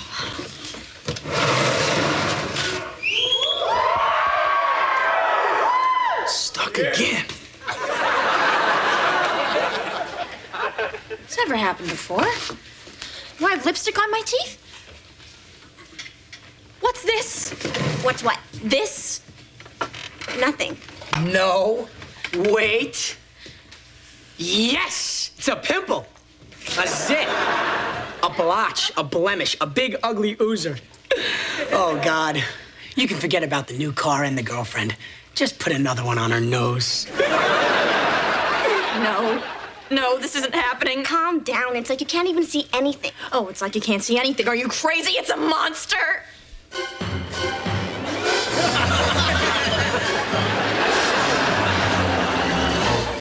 Help me! Oh, help me!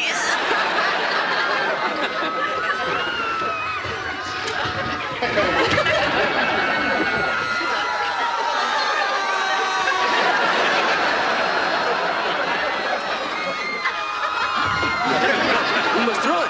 It will kill us. We must run. I have a zit! I went into that cute little fabric store and I ran into Nora. You remember Nora. She used to date that decorator. And she told me I should do the living room in all neutrals and do my accent colors with throw pillows and candles. Blah, blah, blah, blah, blah, blah, blah, blah, blah, blah. Jack, you're not listening. Yes, I was. All right, tell me what I said. Take out the garbage, mow the lawn, more foreplay. Today was the happiest day of my entire school career. Yep, I was there when Tiffany got her first pimple. Well, that's a horrible thing for a girl. Yeah, I know. Well, it's just a pimple. And she's a mature young lady. A little blemish isn't going to turn her head around.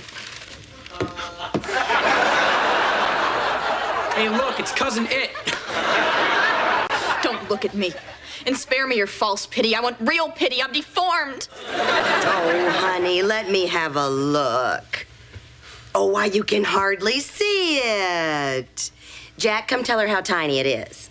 Hey, I thought we agreed to lay off those jokes.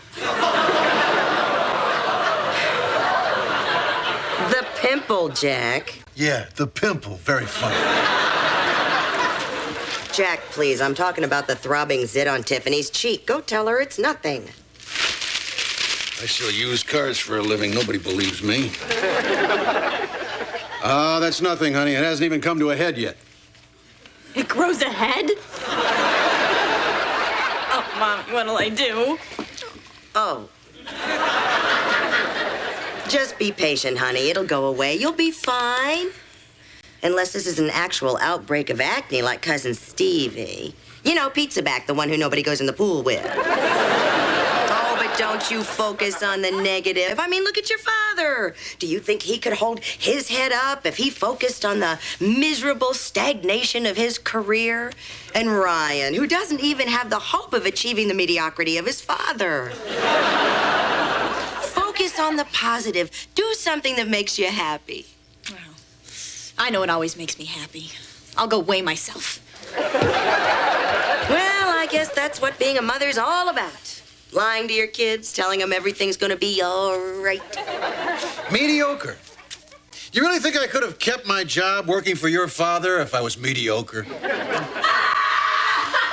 Honey, what's the matter? Oh, my God. Oh, my God. Happened?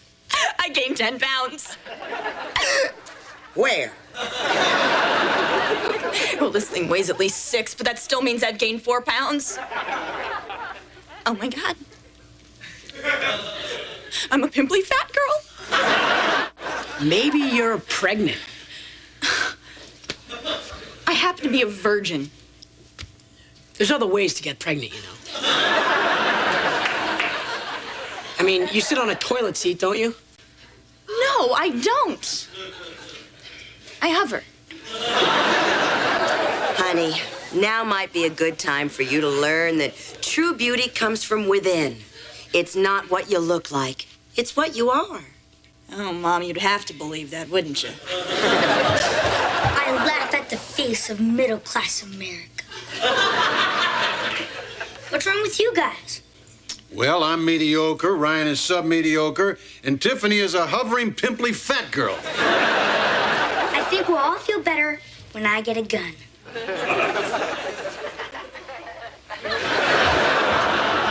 Maybe we should talk to him. Who cares about him? I have a zit. I can't believe it. I built my entire life around my physical beauty. I thought it would last forever.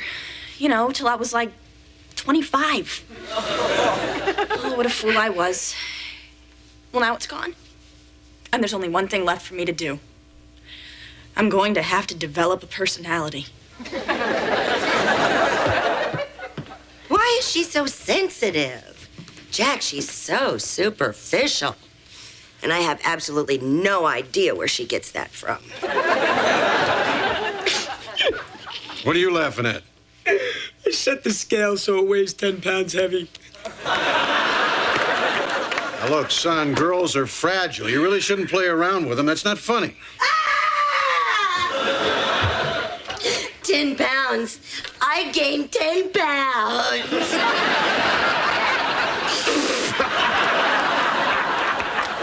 Oh, that's a good joke, son. You know, you just may turn out to be mediocre yet.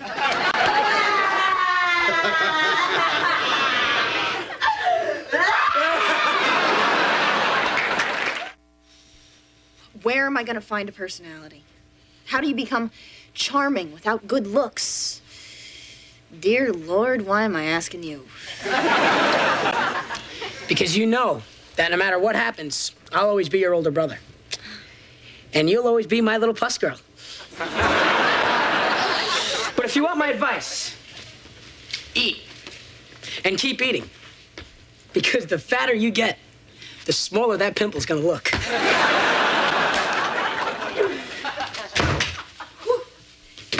2 miles. And twist. Mommy, I need help. I need a personality. Oh, you can have mine. You're a mother of 3 with a saggy butt.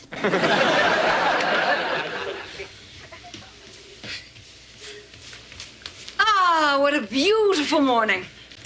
I think I'll have a glass of wine and go back to sleep. Grandma, can I talk to you? Why, yes, of course. But refresh my memory. Where have we met? Oh, wait a minute. You called me Grandma. That's a clue. How can Grandma help? Okay. I'm afraid my looks are fading and I need a personality. Ah, fading beauty. The first time you pass a construction site and no one grabs their crotch shouting obscenities. It hurts. And Mom doesn't know what it's like to be beautiful and lose it. Well, darling, why would she? She was never exactly a beauty. It skips a generation. Ah, looking wonderful, darling. Buttock tucks. Lift and clinch and clinch and clinch and clinch. It's like trying to hold the ocean back with a broom. Oh, what will I do if my beauty fades? Oh, well, it'll be 1970 before that happens. Never mind, Grandma. I'll figure this one out myself. No, you think because I'm more interested in myself than in you that I'm not listening. No, I know. You want a personality. How about the wacky heiress, as played so delightfully by Barbara Stanwyck and Mad Miss Manton? Or the hooker with a heart of gold, as played by Julia Roberts, Melanie Griffith, or John Voight? Actually, I thought I might try an intellectual personality, like a tortured poetess. Ooh, be sure to make her suicidal. Men are very attracted to women who might not be there in the morning.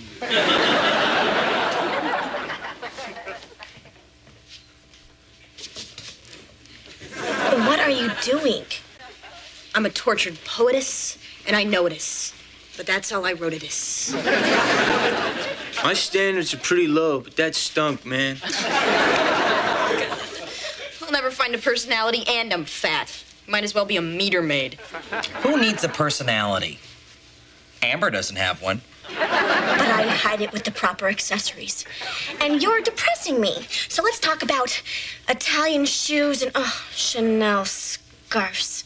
Guys, people with real personalities don't need to talk about these superficial trappings. Now, maybe I should take the energy I use for lining my lips and channel it into curing the homeless. What's wrong with the homeless? I don't even know that! Today, let's talk about things that really matter, like that Bosnia deal. Those are great shoes. I have to find out where Cindy got them. And that's a great guy. I have to find out where Cindy got him.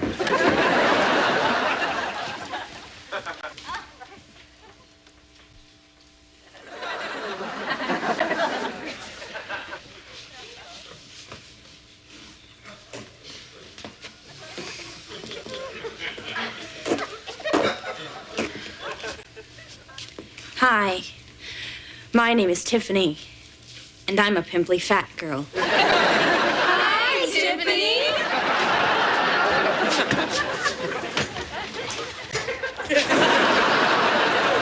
Jumping jacks.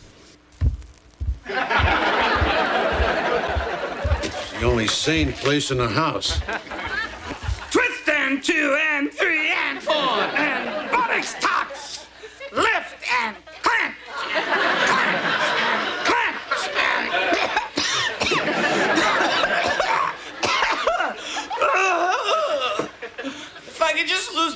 wait. What are you doing? Pretending to be on story? There's nothing to do down here, Jack. I feel like I'm in prison. I'm gonna get a tattoo and turn mean, like that half-breed Cher. I'll never forgive her for holding Sonny back. He's wasting his life in Congress when he could be doing Vegas. Hey! Nobody missed a little twerp when she rocked the world with gypsies, tramps, and thieves. She's not done yet, damn it. She was getting tattoos when Drew Barrymore was nothing but a drunk in diapers. Sorry, man. That's cool. Well, what do you think? My butt look any smaller? Yeah, I think it does. Would a younger man look at it? Look at it. How could he miss it? You be nice to me! I'm vulnerable, you miserable, aging, wrinkled sack of mediocrity! Honey? How do I look? Great. You're not just saying that. No, you're hotter than a $40 VCR.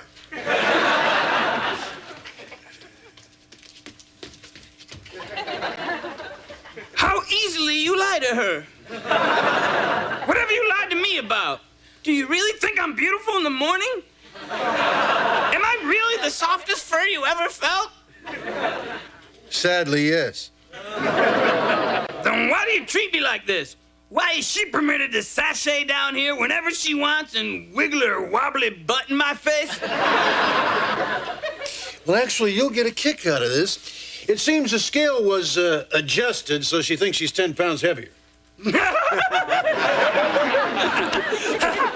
the man. Well, no, actually, Ryan changed the scale, so I guess he be the man. Yeah, but you drunkenly impregnated the woman that made the man. I guess I'm the man's old man. The only thing is, now Tiffany thinks she's getting fat, too. You sicken me. She's a mere slip of a girl. Why are you doing this? Because I'm torn, that's why. On the one hand, I'm worried about my daughter because she thinks she's fat, and if anything, she's skinny. But on the other hand, there's my son. He's never done anything that's turned out right in his entire life. Now he's finally managed to play a good joke. How can I take that away from him just for the sake of her health? Plus, he's a guy. What kind of a lesson would I be teaching him if a guy turned in another guy? Because let's face it, in the end, guys are all guys have. I know what you mean. When I was in the toy bin, a little situation came along. Out of the blue, the Little Mermaid started giving me the big eye. So we talked. I bared my soul. I listened to her stupid problems for 3 days. Fins, legs, voice, no voice. Then when I was just about to score some sushi, she goes back to Prince Eric. I was pretty busted up. And who do you think was there for me? The guys. Barney, G.I. Joe, the X-Men. Wolverine had the right attitude. Let's play cards and get some hookers. He's a fun guy. No wonder the kids love him. So you agree that I'm doing the right thing? I don't care. I want my Little Mermaid back. She was one fine piece of tack.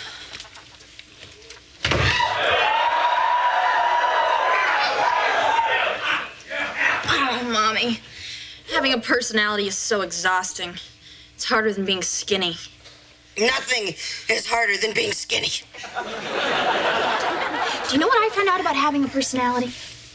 Girls like you. I made 4 new girlfriends, and all we do is sit around and trash the good-looking girls. I mean, it's fun and all, and I can see where you can make a life out of it. I mean, the lure is incredible. It's an awfully big club. The sisterhood of ugly, bitter women. But from there, it's only a few years and a few pounds until you got 3 cats, a freezer full of ice cream, and a naughty name on the internet. I call myself Vicky Vixen. Nobel Prize winning supermodel. That's not pathetic, is it? You know, at some point, we're going to have to put an end to this. Well, give me a few more days, please, Dad. I mean, this is my first real success with women. I feel a power and a confidence that I never have before. I mean, it's so great to know that the dumbest guy, can destroy the smartest girl just by saying you're fat. Yours is a lonely life, isn't it, son? In person, yeah. But on the internet, I got this chick dying for me. Vicky Vixen. Well, I hate to break the news to you, son, but she's probably just some fat, middle-aged housewife whose husband can't cut the mustard anymore. But, getting back to your mother, I think we've let this thing go on too far. You see, Ryan, you've been enjoying yourself entirely too much lately, and that's poor preparation for manhood. You might get used to fun, and that's no good. So, son, I want you to go fix that scale and bring it out here. This is like the time you got the dog neutered. Mm-hmm. Girls, come on over here a minute, will you? I want to talk to you. Now, listen. You're both driving yourselves crazy with this quest for physical perfection. I mean, it's ridiculous, the pressure that society puts on a woman. And it's unfair that guys can get as fat as we want to be just because we happen to age better than you do. I mean, you look at Sean Connery. He's just an old bald guy. But women still find him sexy. And why? Because girls are so much smarter and cooler than men who are repulsed by a 43-year-old Jessica Lange. My God, what happened to Kathleen Turner? She's a behemoth now. First, she reels you in with something like Body Heat, and then she turns fat enough to get her own sitcom on ABC. Hell, you find a repugnant Jewish comic to marry her to, you could sell it anywhere. Jack, what's your point? Huh? Oh, my point. My point is that guys are stupid and that they like beautiful girls. And if you are stupid enough to care what we like, then you deserve what you get.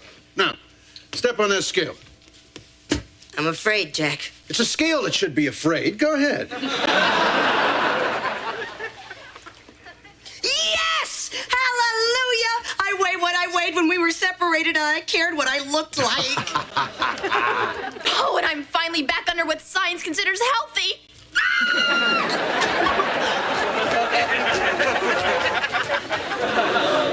Oh, honey, your pimple is gone. You look beautiful. Oh, that's quite a compliment coming from supermodel Vicky Vixen.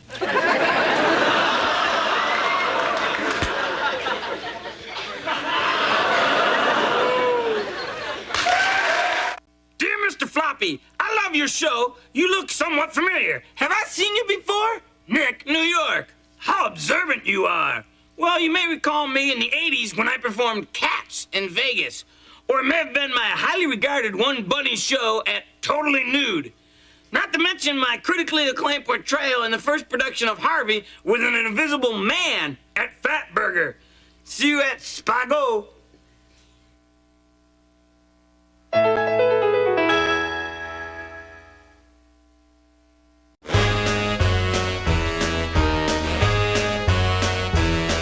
Hit the road, Jack, and don't you come back no more, no more, no more, no more. Hit the road, Jack, and don't you come back no more. Oh, what you say? Hit the road, Jack, and don't you come back no more, no more, no more, no more. Hit the road, Jack, and don't you come back no more. Oh, woman, don't you treat me so mean. You're the meanest old woman that I've ever seen. I guess if you say so, I have to pack my things and go. That's right, hit the road, Jack, and don't you come back no more, no more, no more, no more. Hit the road, Jack, and don't you come back no more. Oh, what you say? Come on back. Oh, God, what a day. Our kitchen's infested with ants. I sprayed everywhere, I scrubbed everywhere, put on ant poison. The only ones who ate it were the dogs. They barfed it up and the ants swarmed all over that like actors at a buffet. I was scooping and oozing and gooing and yes, God, it was disgusting. Yeah, you look kind of good. I think Jasper's got worms. He keeps scraping his butt all over the carpet. Jack, You please. smell good, too. Kind of intoxicating. It's roach killer, Jack. You wear it well, baby. Jack, I've been killing ants and cleaning up vomit. Don't you know anything about mood? Sorry. Darker the better for me. You know, it's amazing. After all these years, all I have to do is walk into a room and you're ready. Actually, I was ready before you came in. Check out that jeans ad, huh? So don't worry about how you look, because I'm not even going to be thinking about you. Jack, you are not getting any tonight, so you might as well just give up. And what's with the rubber gloves and the perfume you tease? Where are you going? Well, I guess I'll just go downstairs to the basement where I can stretch out and watch TV. So the only reason you come up here is for sex? Is that all our relationship is?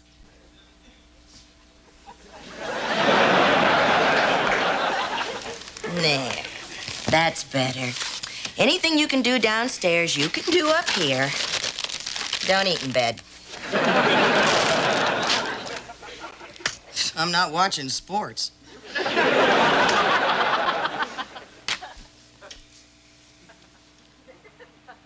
No! Jack, we got back together to try and make this relationship work. Now, let's talk about our day. Let's talk about our dreams. Let's talk about how we need to talk. Let's talk about how we need to talk about why we don't talk. What if I wore the rubber gloves? Would that help? I hope you're not saying that the only reason you're in this bedroom is to sleep with me, because if you are, I'm flattered, but get out and don't come back until you're ready to talk. Hey, if I wanted to talk, I'd have married a bartender. Next time I come back in this bedroom, it's going to be on my terms, baby, because I am a man and I don't play games. Hey, look, space for a closet. Oh, mama, what you do? I likes when they show a little belly. Great ad. What are they selling? Jeans. Look, you can see a little bit of it here in the corner. I'd like a little bit of it in the corner. Hey, wait a second. I'm mad at you. You were with her. You give her your passion and you come down here to eat your greasy chips and you talk about your stinking emotions and go to sleep. I'm more than just a rest stop cutie. I want a commitment. So say it, Jack. Oh, no. Say it? No, I can't say it. I need you to, Jack. Say it. Come on, you know I can't. Well, all right. I love you. I meant to say you're sorry for not spending enough time with me. Oh. Sometimes you're a real sicko. Let's just keep it our little secret, shall we? Sometimes I worry about you, Jack. I thought you were gonna break into the way we were. Ooh, I hate Streisand. She personally ruined Prince of Tides for me. Fix your nose and butt out of politics, baby. Ah, good night, Mr. Floppy. He loves me. Will you shut up and go to sleep?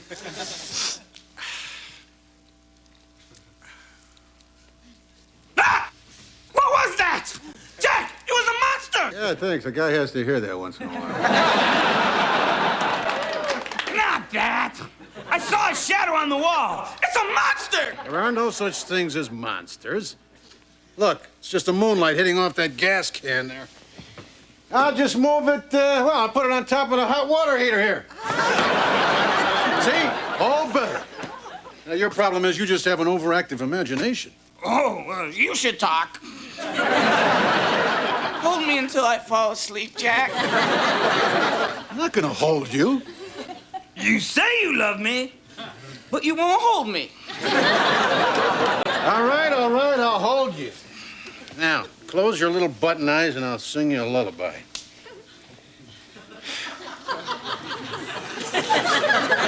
Hush, little bunny, don't say a word. Daddy's gonna buy you a cuckoo bird. And if tomorrow you still exist, Daddy's gonna see a psychiatrist.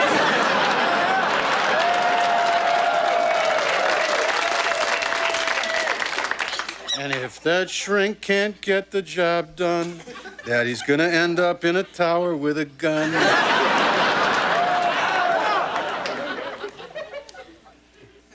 Jack, say it again. I love you.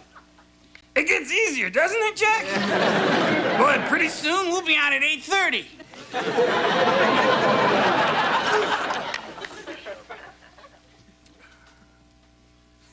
Jack! I saw it again! It's a monster! Oh, stop. That's just the moonlight hitting off a broom. Now, you're not afraid of Mr. Broom, are you? No! It's over there! You mean Mr. Shoe? No, look! There! There! Well, it's nothing but the moonlight hitting a rat. A giant rat!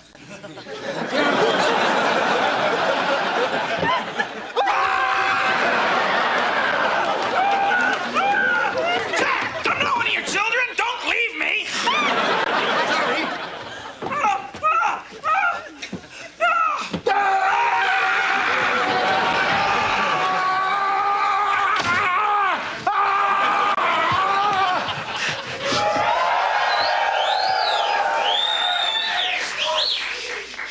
What's wrong, Daddy? Jack, get off the couch with your shoes. There's a rat in the basement.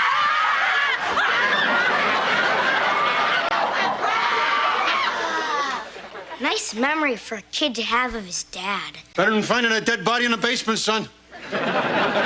Look, son, I wasn't really scared. You gotta believe that. I mean, if I was really a coward, would I have gone back for my bunny?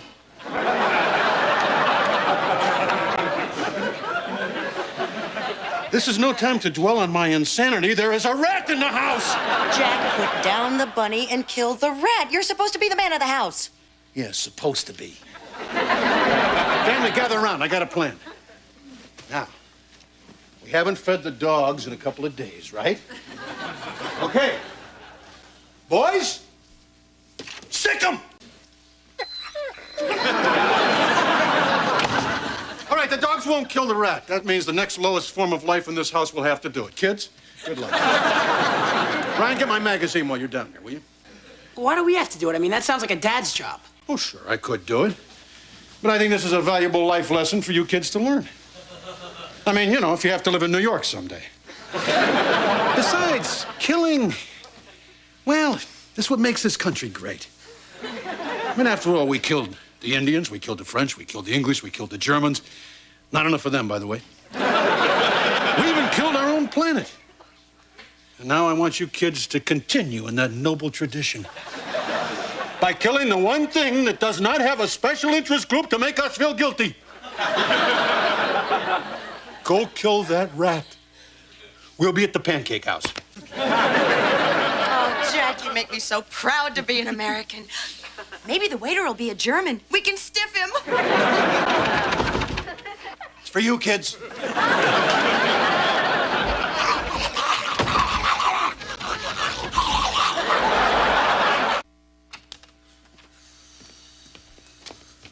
You think Mom and Dad will be mad because we waited till daylight to go after that rat? Dad's a coward. He'll understand.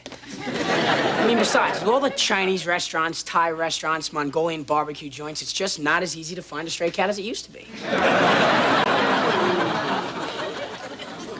Where'd you find that stray? The Goldstein's living room. We snuck up on him while he was watching TV. We grabbed the toughest cat on the block, Precious. All right. Go get it, girl.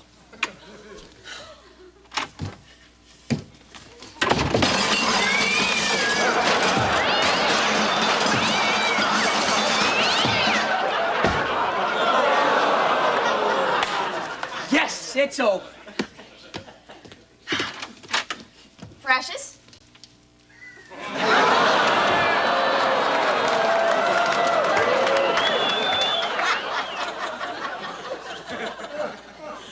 Precious?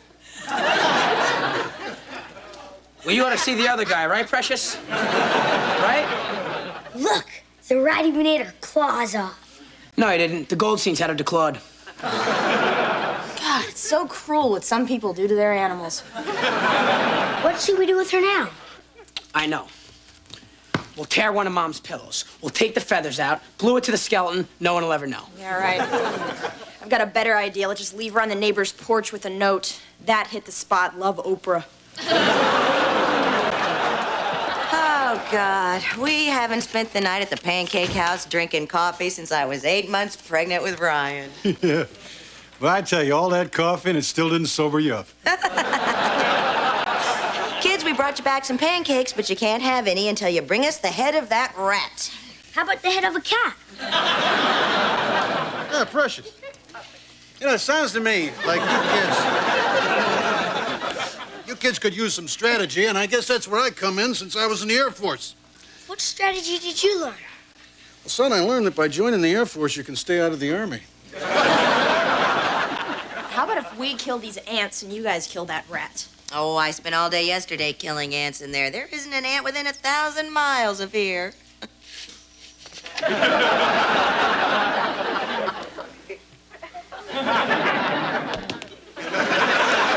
Guys, I'm going to teach you something that I learned from the wiliest creature on the face of this planet. The unmarried woman. The greatest hunter of them all. Oh, yeah, I really bagged a big one. Maybe you should have used fresh bait. Oh, all the experts say throw the little ones back, but no, I wouldn't listen. And why did you get me drunk? Because I was trying to stop you from shaking. Well, how come you always complain that I don't move enough whenever we... Hi, honey. Mother and I were just bantering about, Fresh bait. Right.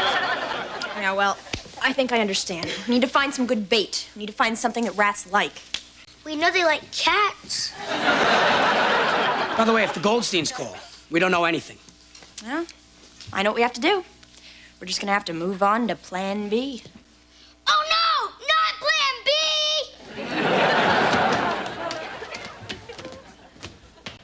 You know, staying up all night, I got a chance to do a lot of thinking. Yeah? What you been thinking, Jack? Well, I've been thinking that I really am afraid of that rat, so could I sleep upstairs with you tonight? Only if you want to come up and talk about your feelings. Otherwise, you can just stay down here alone.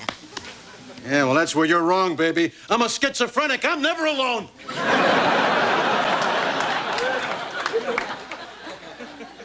Isn't that right, Floppy?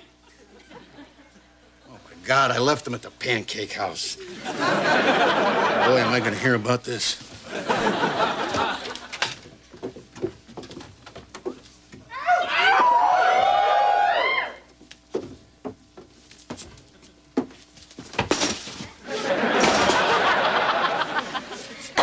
Now, to catch a rat, we need a trap. And to do that, we need our bait. Ross and his amazing coat of many cheeses.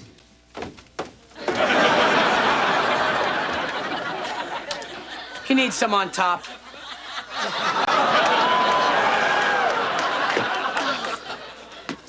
I forgot what I'm supposed to do. And just stand there and look appetizing. And let the rat attack you. And we come in wailing with our baseball bats. And the many cheeses will protect me. Yeah, sure.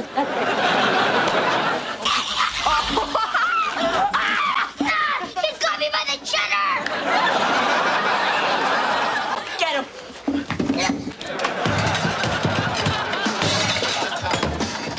Let go, our brother! I'll get him with the bat! Hey, kids, is he dead yet? Well, he's not moving. So you got the rat. Oh, the rat. Daddy, you want to help? Yeah, sure. I'll be right down. Jack won't communicate. Mom, how do you get a man to talk? According to my cop friends, you hit him with a rubber hose. They'll tell you anything you want. No, Mom, I mean something romantic, sweet, intimate.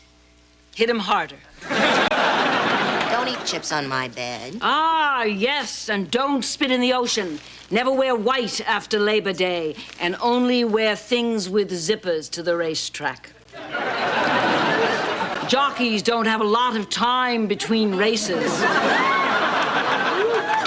They're short, but they know how to hang on for dear life. Mom, Try to stay with me here, huh? Why do women like to talk and men don't? Ah, it's a God thing. He made men strong, but he gave us the power to drone on and on and on until we can get them to do anything. Boring drivel is our kryptonite. Besides, we say so many interesting things. Nothing is better than talking nonsense during sports highlights. Talking during sex is good, too. It just kills it for them. Oh, will you look at this? It's like before and after. Actually, it's like after and way after. Will you please get out, you old crone? She can stay here as long as she... But I think I'm going to leave. I have a sure thing at Del Mar, and he hates to be kept waiting.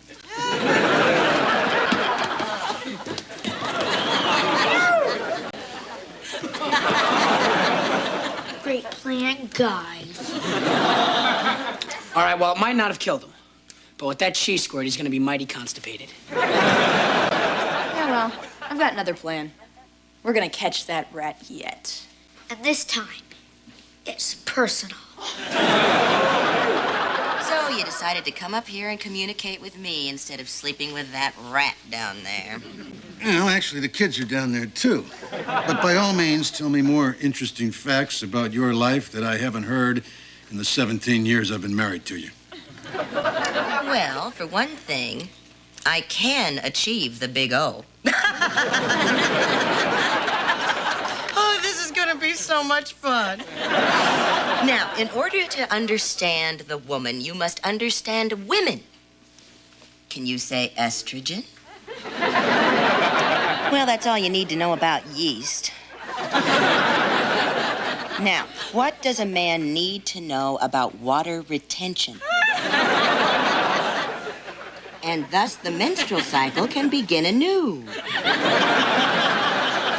And that's why they call it lemon meringue pie. Oh, Jack, I've talked so much. I'm so excited. I'm gonna prove to you this has been worth the wait. Oh my God, it's 11 o'clock. Yentl's on. Oh, Streisand is the greatest. Good night. Where are you going? Down to the basement. But that rat's gonna tear you to pieces. I know. Thanks a lot for leaving me alone at the pancake house. I love you. Cram it! Do you know the waiter used my ears to mop up some spilt maple syrup that the junkies were throwing at the hookers? Junkies, hookers, or pancakes? The question is, which one will kill you first? I saw the kitchen. It's definitely the pancakes. Hey, don't eat that cheese. It's fattening. No kidding. Look at that rat. He's so fat his feet won't even hit the floor anymore.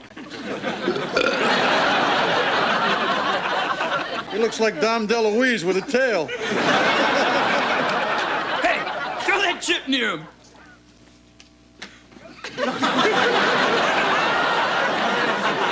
Loved you in Fatso.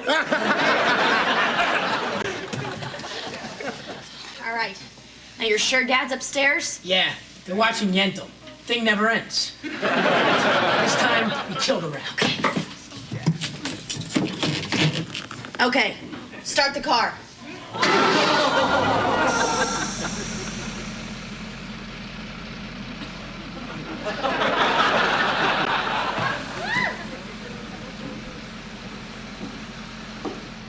You know, I'm awful tired all of a sudden.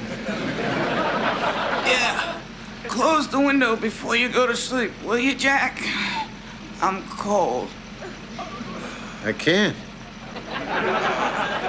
Set the alarm. No. Too tired. Yeah. It's gonna be tough waking up tomorrow.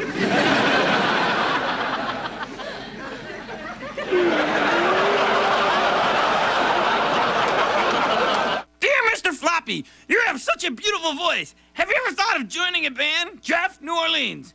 Actually, Jeff, I was in a blues band back in the 60s. It was the Floppy Five. We were bad. Our biggest hit was Bunny Lovin'.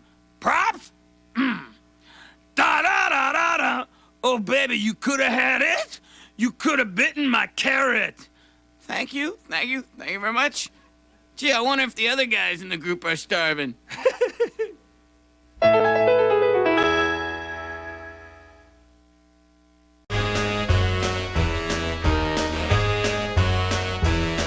Hit the road, Jack, and don't you come back no more, no more, no more, no more. Hit the road, Jack, and don't you come back no more.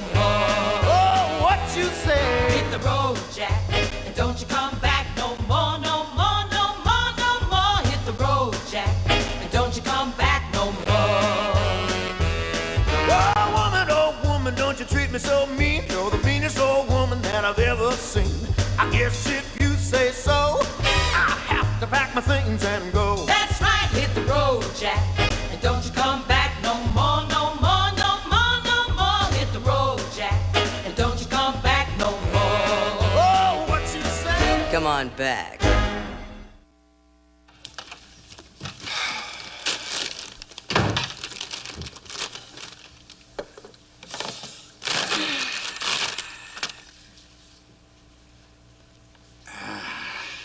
Dad's home! Daddy, I want to go to tennis camp. It's where all the rich boys are. It's because you're spoiled. See, I want something practical. I want a monkey. That's a great idea. That way it can be a pet and a tutor. I want a poster of that cool Joe Camel. He gets a lot of chicks because he smokes. I don't know about chicks. I don't more than You don't you need a ex- poster. anything He's got a about big nose. monkeys. What do you need I boys? Hold it. I may not be related Hold to it. any- Hold it. Now, if I wanted to listen to your whining, I would come home and eat with you. We love you, Daddy, and we want to talk to you. Well, okay, let's talk. But nothing about what you want, nothing about your feelings, and nothing about what other dads get for their kids. Oh, that's just the way my dad used to get rid of me. The only positive memory of him I still have, the drunken bum. The nerve of that woman. Do you mind? Could I just have one bite of my burger in peace? Sorry. Look at this. What's that? Jasper's duty. Oh, honey, I'm sorry. You go ahead and eat. No, that's okay. You got my attention now. Well, I was taking Jasper for his walk, and he stopped off for a little poopy at the Jacksons' house. And as he's dropping off this little package, that maniac woman came screaming out of her house like Jasper was a buffalo who's just eating a Taco Bell. Well, he was relieving himself on their lawn. I was gonna pick it up. What am I supposed to do? Catch it as it's coming out of his keister? Who am I, Jack? Yogi Berra? I mean, come on, look at it. It's so cute.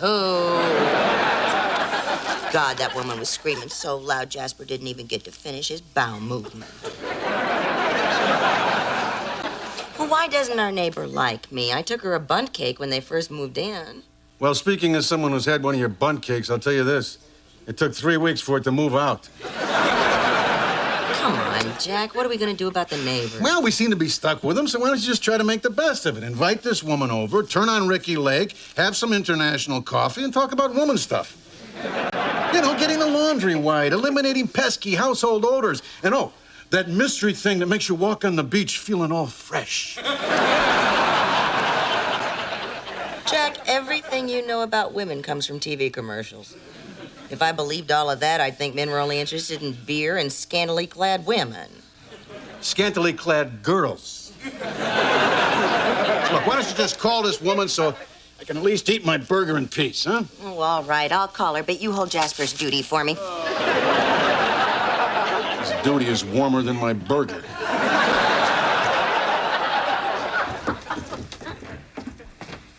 Sticking dog doing my face. I'm trying to eat my food.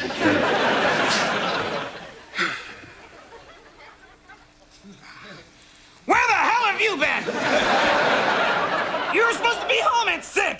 if you're gonna be late, you should call. Or perhaps if there was some way I could get a hold of you. Not this again. Mr. Cool won't wear a beeper. You know you'd be calling me for every little thing. Like, you're lonely, you're bored, you want a mochaccino. You know, it wouldn't kill you to bring me a mochaccino. Just something that says you're thinking of me. You know, you could bring me a little surprise when you come home from work. A single rose, a thoughtful card, a tasteful Hooter magazine. Look, will you just tell me what you want me to do in exchange for 5 minutes of silence so I can eat my burger in peace? Fine. I want you to carry a beeper. I want a clock radio so I can hear that perky Friends theme song 10 times a day. I want a personal trainer, a petite woman with large knockers, skilled in the art of erotic massage. I want a therapist so I can work through my attachment to you. I want Alicia Silverstone now, before she gets fat like that big blondie on Facts of Life.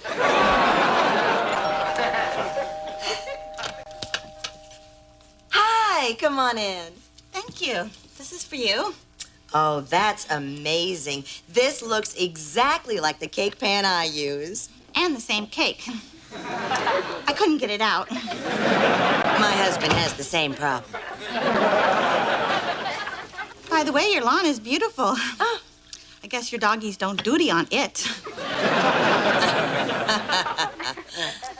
Oh, international coffee.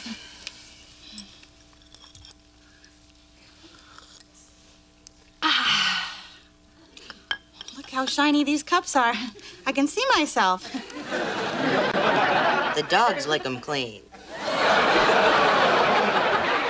Oh, you know, I'm so glad that we can sit here and work everything out. I want to know if there's anything that bothers you. If there is, please let me know. Oh, that is so sweet of you. I made a little list. Oh, I see you've CC'd all the neighbors. They were very helpful in compiling the list. Well, let's start with the A's. Avocados? Yes, my Vic saw someone reaching over the fence and picking them off our tree. Well, it wasn't us. We don't even like avocados. Guacamole? No, thank you. I'm watching my figure, but you go ahead. You'll see number 2 concerns your sprinklers wetting my lawn furniture. Well, after all, it is outdoor furniture. I mean, you don't get mad at God when he rains on it, do you? Do you really want to discuss religion? No. What's this about my garbage? Oh, I was going through your trash, and I noticed that you're not recycling. Listen, I've gone through your mail, Missy, and I think you ought to help your Uncle Ed. I don't care how much money he's borrowed. Anything else? Your sprinklers are getting spots on my Vic's powder blue 64.5 Mustang convertible. My Vic is very particular about that car. Yeah? Well, my Jack doesn't like your stinking avocados in his guacamole. My Vic's gonna be very angry, and if I was your Jack, I would just watch my step. Ooh, my Jack's just shaking in his boots. Oh, did you get him at the swap meet while you were shopping for that dress? Fine, the gloves are off. Split ends. Crow's feet. Panty lines. Mustache. Beard. I lied. Your cups aren't shiny at all. Bitch. And a bread maker. You don't eat? But I love the smell. And I want a football phone, but I don't want a subscription to Sports Illustrated. Less golf if anyone is listening. And I want 3 wishes. And my first wish is that I want unlimited wishes. And with the other 2, I want to be emperor of the world. And Alicia Silverstone will be my empress. Until she gets fat. You never shut up, do you? Off with his head. Alicia, off with your clothes. Flop his world. Flop his world. Excuse me, Your Highness. Could I please eat my burger now? Eat. Then wear your cap of bells and amuse me.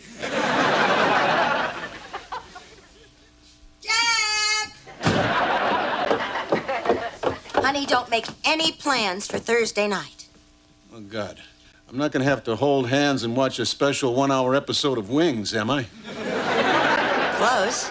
You won't be laughing at this either. Honey, we're going to a fight Thursday night. Really? Do we have good seats? Oh, you'll be right where the action is. Oh, great. That's great. Who's fighting? You are. You're fighting the neighbor's husband.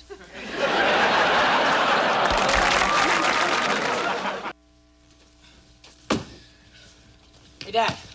I hear Mom got you in a fight with that Vic guy next door. Your mom's got me in a lot worse messes than this, son. You were the first.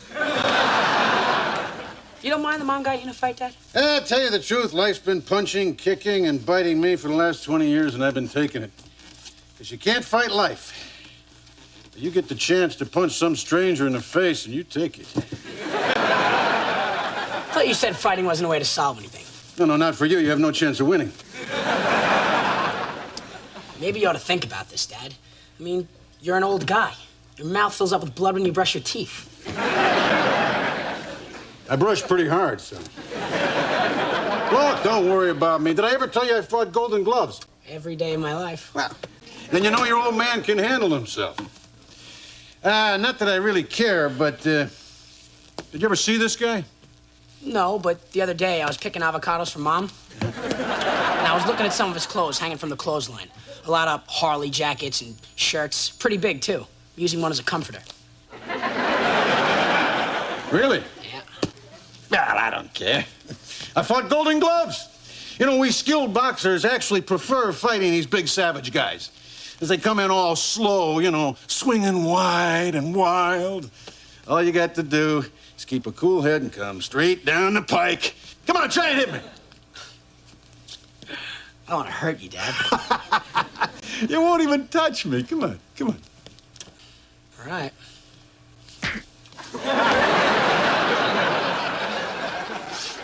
Nice control, Dad. I wasn't expecting a jab. Come on, try again. Are you sure? Hey, I'm ready. You're not gonna get lucky twice. Look, I can do this all day.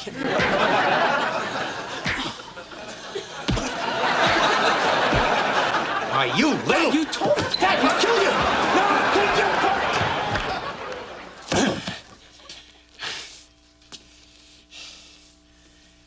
Well, that's enough for today.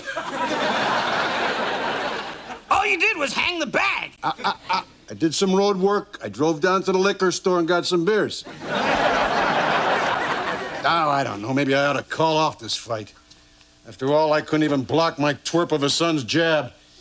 What am I going to do when some huge ham-like fist comes flying in my face? There's no way around it. You gotta cheat. You know, take some pennies in your hand and throw them in his face. Then kick him in the groin. Or just spit in his face, and when he wipes it away, kick him in the groin. Or let him hit you in the stomach, puke in his face, and when he goes to wipe it off, kick him in the groin. You've got a lot of unresolved issues under that furry, cute exterior. Probably because I grew up in the half-price toy bin. Always feeling just a little inferior to the full retail toys. Like Barney and those snotty 90210 dolls. One day they dropped that Dylan into our bin. He thinks just because he was hot for 5 minutes with a bad impression of James Dean, he's gonna rule the bin. So I say, hey, you drunken impersonator of a teen idol. You forgot the sock in your pants. He looked down and I kicked him in the groin.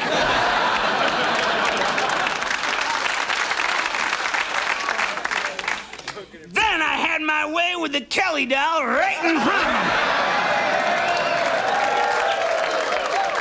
She was pretty hot. Add that to my list. A Kelly doll. Now, surprisingly, all they have left are Tory spellings. You want one of those? No thanks. Listen, Jack, you've got a fight coming up. Lay off the dames and hit that heavy bag. Just picture someone you hate. I can't think of anyone. Oh, yeah? How about Kevin Costner? This is for Robin Hood, you overpaid mama's boy. And this is for Dances with Wolves. This is for 3 hours of Wyatt Earp. I tell you, I'm feeling good. I'm feeling strong. I'm fearing no man. Jack, take out the garbage. You got hands, do it yourself. Excuse me? Coming, dear. Kick her in the groin, Jack! Johnson's taking a savage beating. There's blood everywhere. Folks, this is horrible. Let's look at it again in slow motion. Daddy, I'm confused by the feeling of bloodlust that's taken over this family. I mean, I understand boys fighting over me, but you're a grown man fighting over dog duty in a wet car. Actually, less than that. I'm fighting over your mother. Look, honey, I know this looks immature, but let's face it, I'm 40 years old, and everything I ever hoped for is never going to come true. What have I got left to live for except the memories of being a boy? And what beautiful memories they are, too. Yeah, the sound of a baseball card and the spokes of my new Stingray bike. Willie Mays turning on an inside fastball, slugging a guy in the stomach so hard you can smell what he ate. Yeah, honey, I tell you, being a boy sure is great. Of course, being a man sucks. All you're doing is just trying to cope with all the frustrations of life. But you're a girl, so what would you know about frustrations? Oh, really? Like the glass ceiling? Or sexual harassment? The fact that nobody wants you after you're 25? Well, that's cute, sweetheart, but I'm talking about real life things. You know, like punching a guy right in the breadbasket. That is one of the few satisfactions left in life that hasn't faded like your mother's looks. But being a girl, I don't think you can ever truly understand that kind of visceral pleasure. Dad, about my monkey. Oh, wow, Daddy, that was great. I can't smell what he ate for lunch. It was pizza. Am I right? Am I right? Oh, nice shot, sweetheart. Should I kick him? No, honey. We're not cops. Daddy, I love you. Ah, you're my little girl. I wouldn't miss these moments for anything. Not so easy with someone your own age, is it? Dad, I think I'm gonna barf. Don't do it on the carpet. You think Tiffany hits hard, don't try your mother.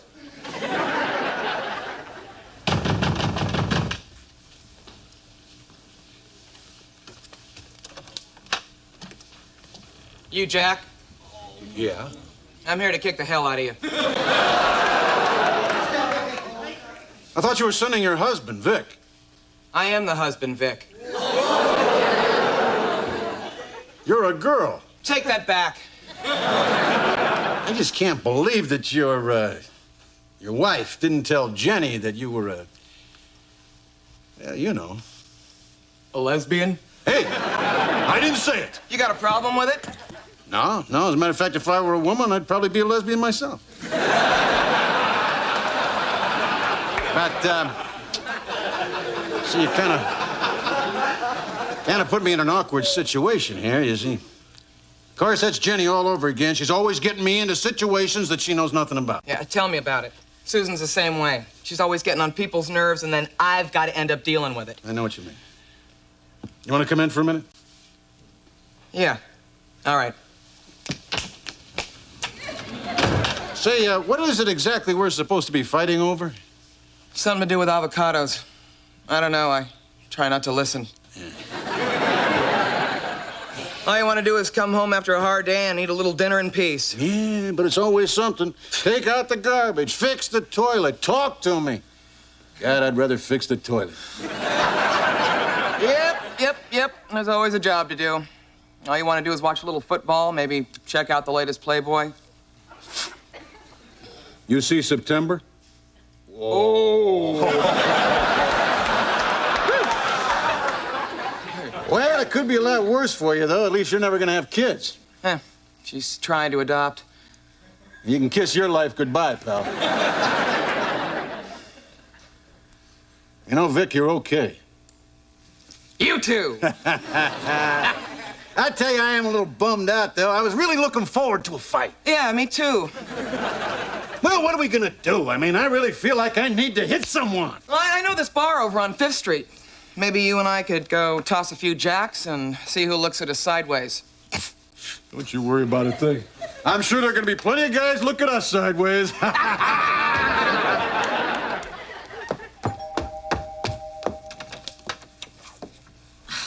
What do you want? When I got home, I found a note saying that Vic got off early and was coming over here to settle this thing. Oh, no, I missed it. It was probably over pretty quick. Vic's not much of a fighter. Neither is Jack. The last time he put up a good fight was when I asked him to marry me. Well, it is kind of nice that they'd still fight for us, though. Men are so easy to control, aren't they? Little trembling lip, a moist eye. I can cry on cue. We all can. You know, I may have misjudged you. Me too. I'm sorry if I was a little difficult, but it's just the pressure of moving into a new neighborhood and hoping people will accept you. Well, why wouldn't they?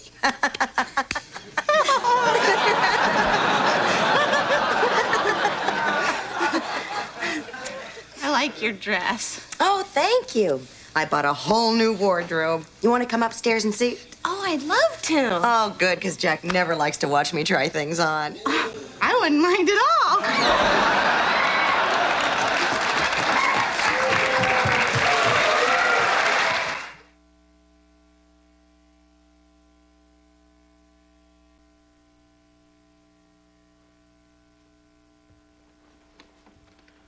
Found it.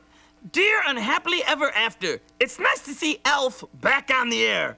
Although he looks very gray and sick and doesn't sound all that good either. Whatever happened to that nice family he used to live with?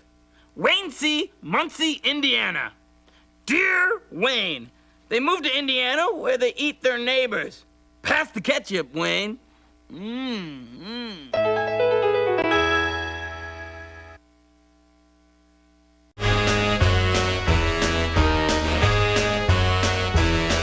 Hit the road, Jack, and don't you come back no more, no more, no more, no more. Hit the road, Jack, and don't you come back no more. Oh, what you say? Hit the road, Jack, and don't you come back no more, no more, no more, no more. Hit the road, Jack, and don't you come back no more.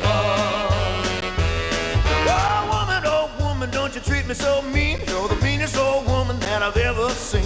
I guess if you say so, I have to pack my things and go. That's right, hit the road, Jack, and don't you come back no more, no more, no more, no more. Hit the road, Jack, and don't you come back no more. Oh, what you say? Come on back. Oh, kids. Oh, my memory box. The treasures of my childhood. I like to take it out every now and then. Sometimes when I feel a little depressed. Oh, Mom. Don't let those wrinkles get you down. What wrinkles? Look, a magazine from the 70s. Wow. Did you know Michael Jackson was black? I didn't know he was a guy. Oh, wow. This old picture of you and Dad. Dad has an afro. God, you guys were tan. That's Ike and Tina Turner. Oh, look, it's my very first Valentine. Oh. That looks like your handwriting, Mom. Well, it's not. What does this do? It makes you pregnant.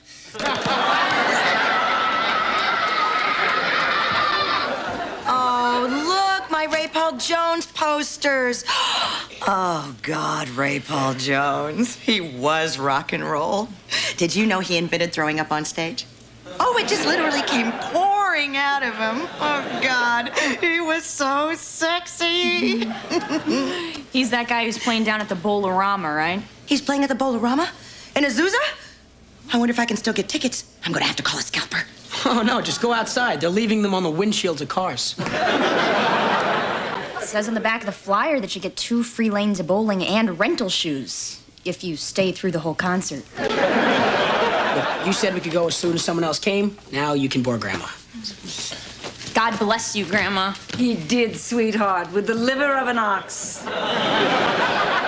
Who is that young woman? It's a guy, Mom. Ray Paul Jones, the famous rock star.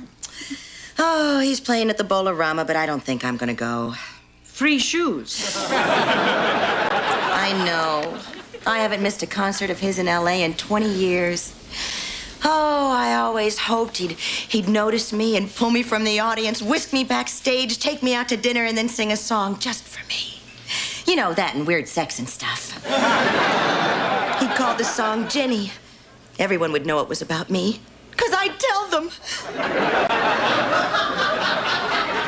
Well, I guess I'm over that fantasy.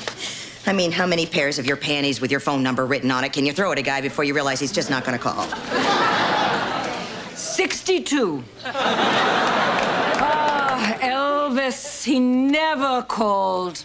Maybe I should have wrapped my panties in bacon. Well, I'm just a little old to be a groupie. Besides, it's really not dignified. Not dignified to be the backbone of the underbelly of the music industry? Groupies are what keep rock bands on their feet. Without groupies, a rock band would be like, well, like Paul McCartney. Is there a point to this, Mom? Must there be a point? I'm lonely. I like to talk. Oh, very well, a point. The point is, keep your poster. You need your fantasies, your dream. You see, everything in your real life stinks, so you need some unattainable dream. That's why I still keep the candle burning for that sexy Merv Griffin. Oh, I like to think of him as the one who got away. Well, I'm surprised you didn't rebound into Paul Lynde. Still the best center square Hollywood ever produced. Whatever it is, he had it. Well, I don't need fantasies. I have a full and satisfying life. Jack and I just got back together again, and I'm going to put all my energy into making it work. Ray Paul Jones was a little girl's dream. I'm a grown woman now, a wife, a mother. Hello? Who is this? Is it him? It's Merv! Oh, it's not Merv, you desperate old biddy. It's for me, and it's Ray Paul Jones. Oh, I can't believe it's you. I can't believe it's me. I can't believe it's not Butter. God, I'm babbling. Oh, I'll stop. Oh, you're a god, a king, a poet, a prophet, a butcher, a baker, a candlestick maker. How did you get my number? My pink panties? Oh, I knew you'd like them because of your song called I Like Pink Panties. You want me to be your date tonight after the show? Well, gee, I don't know. I'm a grown woman with responsibilities. This is her mother. One of us will be there. Oh, my God! There's so much to think about. What am I going to say? What am I going to wear? What are you going to tell your husband? Oh, Jack. I'm so glad we got back together again. I think it's working great, and I'm so happy this time. But I was just thinking, let's play a little game. Do you ever fantasize about anybody? You. Only you. You are the one. When I'm alone, when I'm with you. It's you, only you.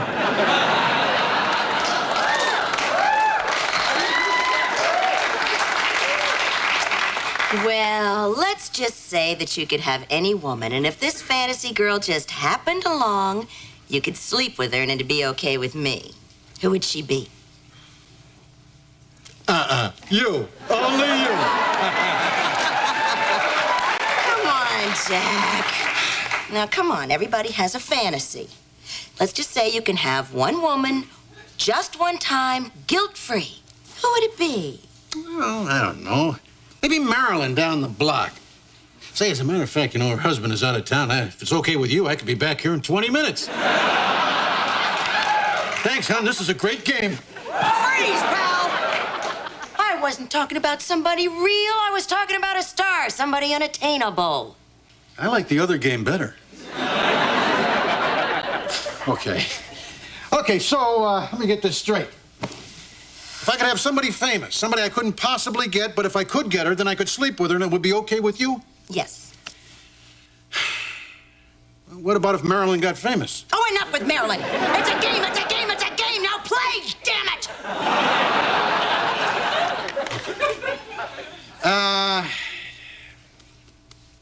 I'll be right back. I can't think about sex when I'm looking at you. How about that Jessica Rabbit? She's hot, hot, hot. Nah, I prefer someone human. How about Madonna? I said I prefer someone human. How about Claudia Schiffer? Ugh!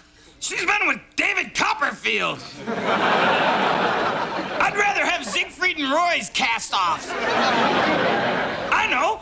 What about a Playboy Playmate? I would sleep with any one of them. But they're interchangeable. That's the problem. You can take the breasts off one and put them on another. I do.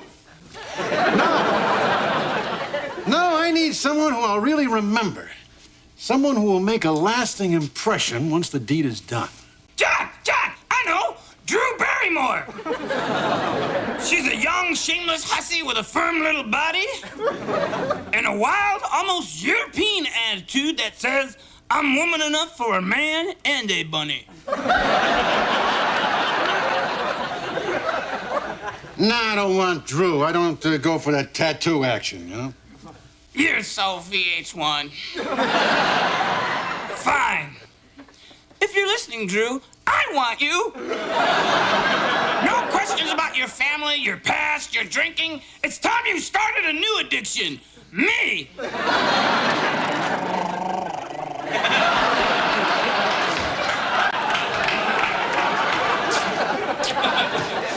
Boy, I'll tell you, this is hard. I mean, fun, but it's hard. Gotta be somebody out there who's good enough for me. Yeah, somebody famous, beautiful in a trappy way, and hasn't been touched by anyone. Yeah, well, there's nobody famous, beautiful, and hasn't been touched. Cindy Crawford? No, she was married to...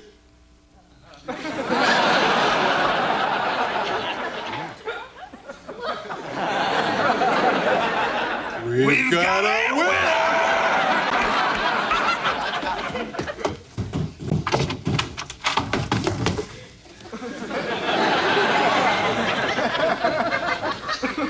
I have made my decision. I am going to sleep with Cindy Crawford. Oh, that's good, Jack. She'd be so proud. Okay, honey, if Cindy says yes, you have my permission to sleep with her. I mean, I know I'm not going to really get her, but you know, it's kind of cool to know that if Cindy ever feels like she needs, and yes, supermodels have needs too. If she ever needs just a regular guy, a real good-looking one, who makes love in the classic way, man on top, socks on feet, and Raiders on TV. Oh, by the way, I'm gonna take some Polaroids too, okay? Sure. Oh, anyhow, it's just great to know that it's okay with you. Oh, and it is, sweetheart. Mwah. Oh, by the way, this is kind of silly, but, well, I should have a celebrity fantasy, too. I mean, someone, if the opportunity ever arose, it'd be okay with you. That's just fair, right? Well, sure. Now, let's see, how about Merv Griffin? My mother would kill me. Now, let me think. I should have someone unattainable, too. Say I had a shot with, ooh, this is just so unexpected. Ray Paul Jones, that'd be okay, right? You know it's just a fantasy. It's not like I need anybody else, because you're so darn satisfying in the sack. So, what do you say, you mighty redwood of love? You can have Cindy Crawford, and I can have Ray Paul Jones. What do I care who you pick? It's just a fantasy, right? Yeah, right. Oh, honey, thank you. This is the best thing we've ever done for our marriage. I love you. I love you, too.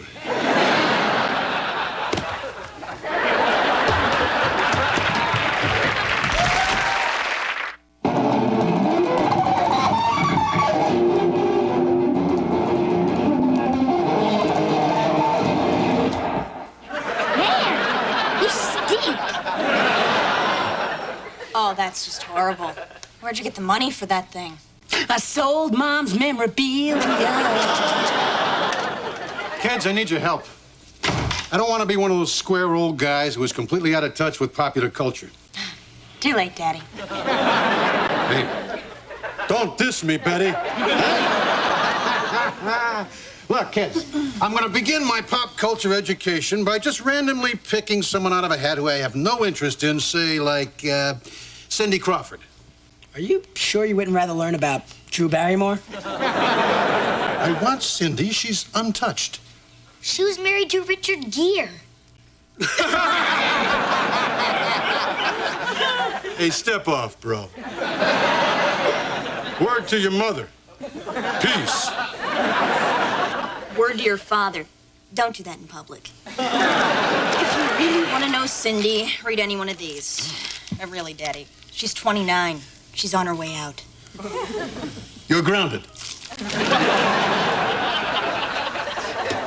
What do you say? He said you're grounded. What did I do? You called Dad a geek. Really? I thought I was just thinking it. What do you got? Well, she's from DeKalb, Illinois. She loves jet skiing, rollerblading, and won't wear fur. God love her. She likes designer clothes, she lives in Malibu, and she's got a thing for used car salesmen. Really? Huh. Hey, here's something. She wants to get in the movies. Ah, so if I was, say, wandering along the beach out in Malibu, looking like I had an idea, she might think that I was a movie producer. All you need is a concept and a title. How about a supermodel being stalked by a pathetic loser? Pathetic producer.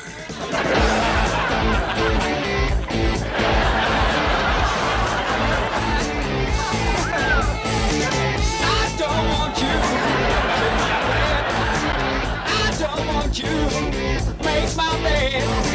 I don't want your money too. I just wanna make love to you. I don't want you to be no slave. I don't want you to work hard days. I don't want you to be sad. I just wanna make love to you.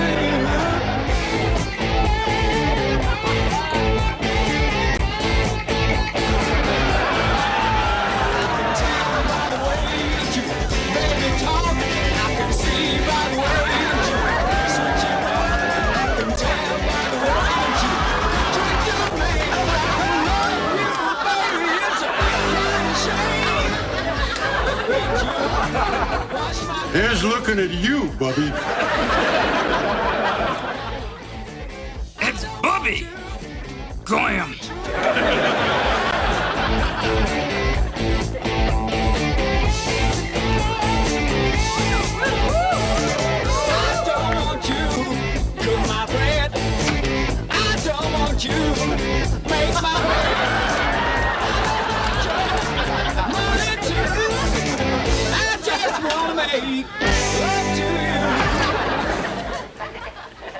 that music coming from?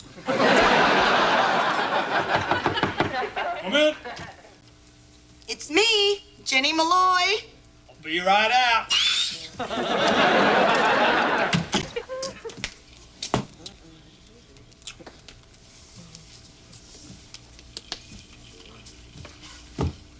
Right, let's do it then, shall we, love? Oh my God, I'm so excited. I'm your biggest fan. I've seen every single concert you've ever given in LA. Oh, God. You know your career's over when they want to talk first. All right, what do you want to talk about? Gosh, I don't know. It's all so exciting. It's so glamorous. You want to stay another day, Limey boy? It'll be another $23. You know, I always fantasized that if we met, we'd talk about your art, your music, and maybe you'd write a song just for me. Oh yeah, sure. Yeah, I feel the muse moving me.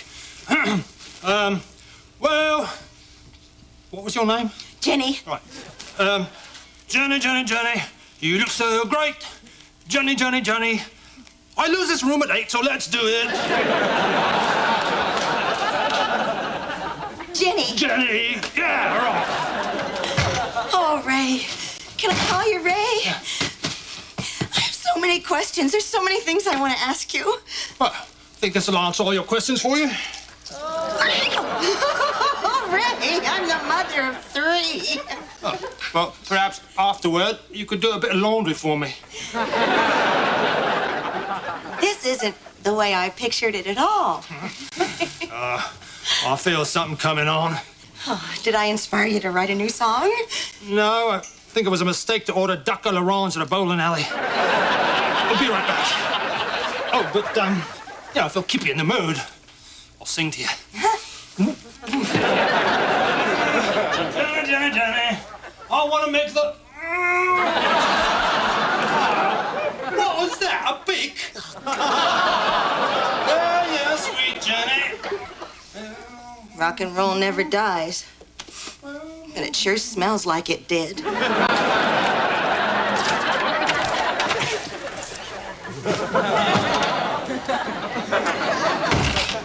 I can't believe you were arrested for stalking Cindy Crawford. I wasn't stalking her. When you have your wife's permission, it's not stalking. I just can't believe you.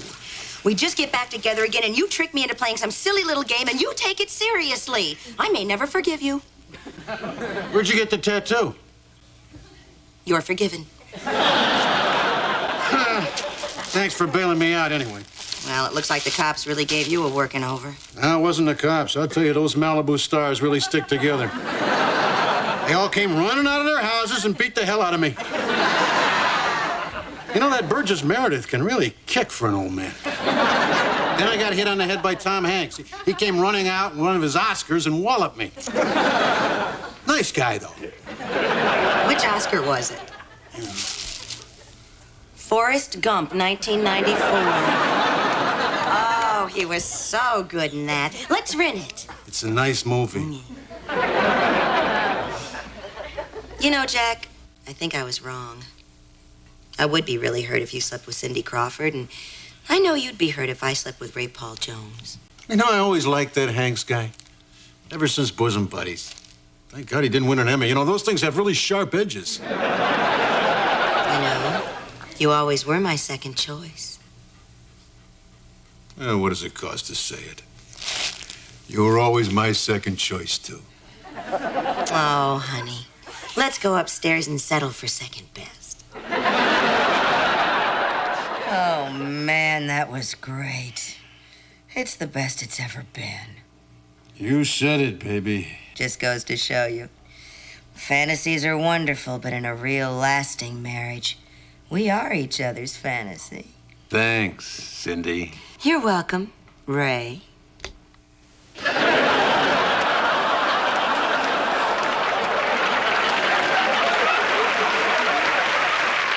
Dear Mr. Floppy, what is your first name? Jeff, New York. Well, Jeff, I'm known as different people in different parts of the world. For instance, my little senoritas in Guatemala call me Senor Floppy. The bunny who rides alone, except for my checks, of course. In Kentucky, they call me when they get tired of their cousins. At the WB network, they refer to me as that talking bear. And here at the set of Unhappily, they call me God. Hail Floppy. Hail Floppy.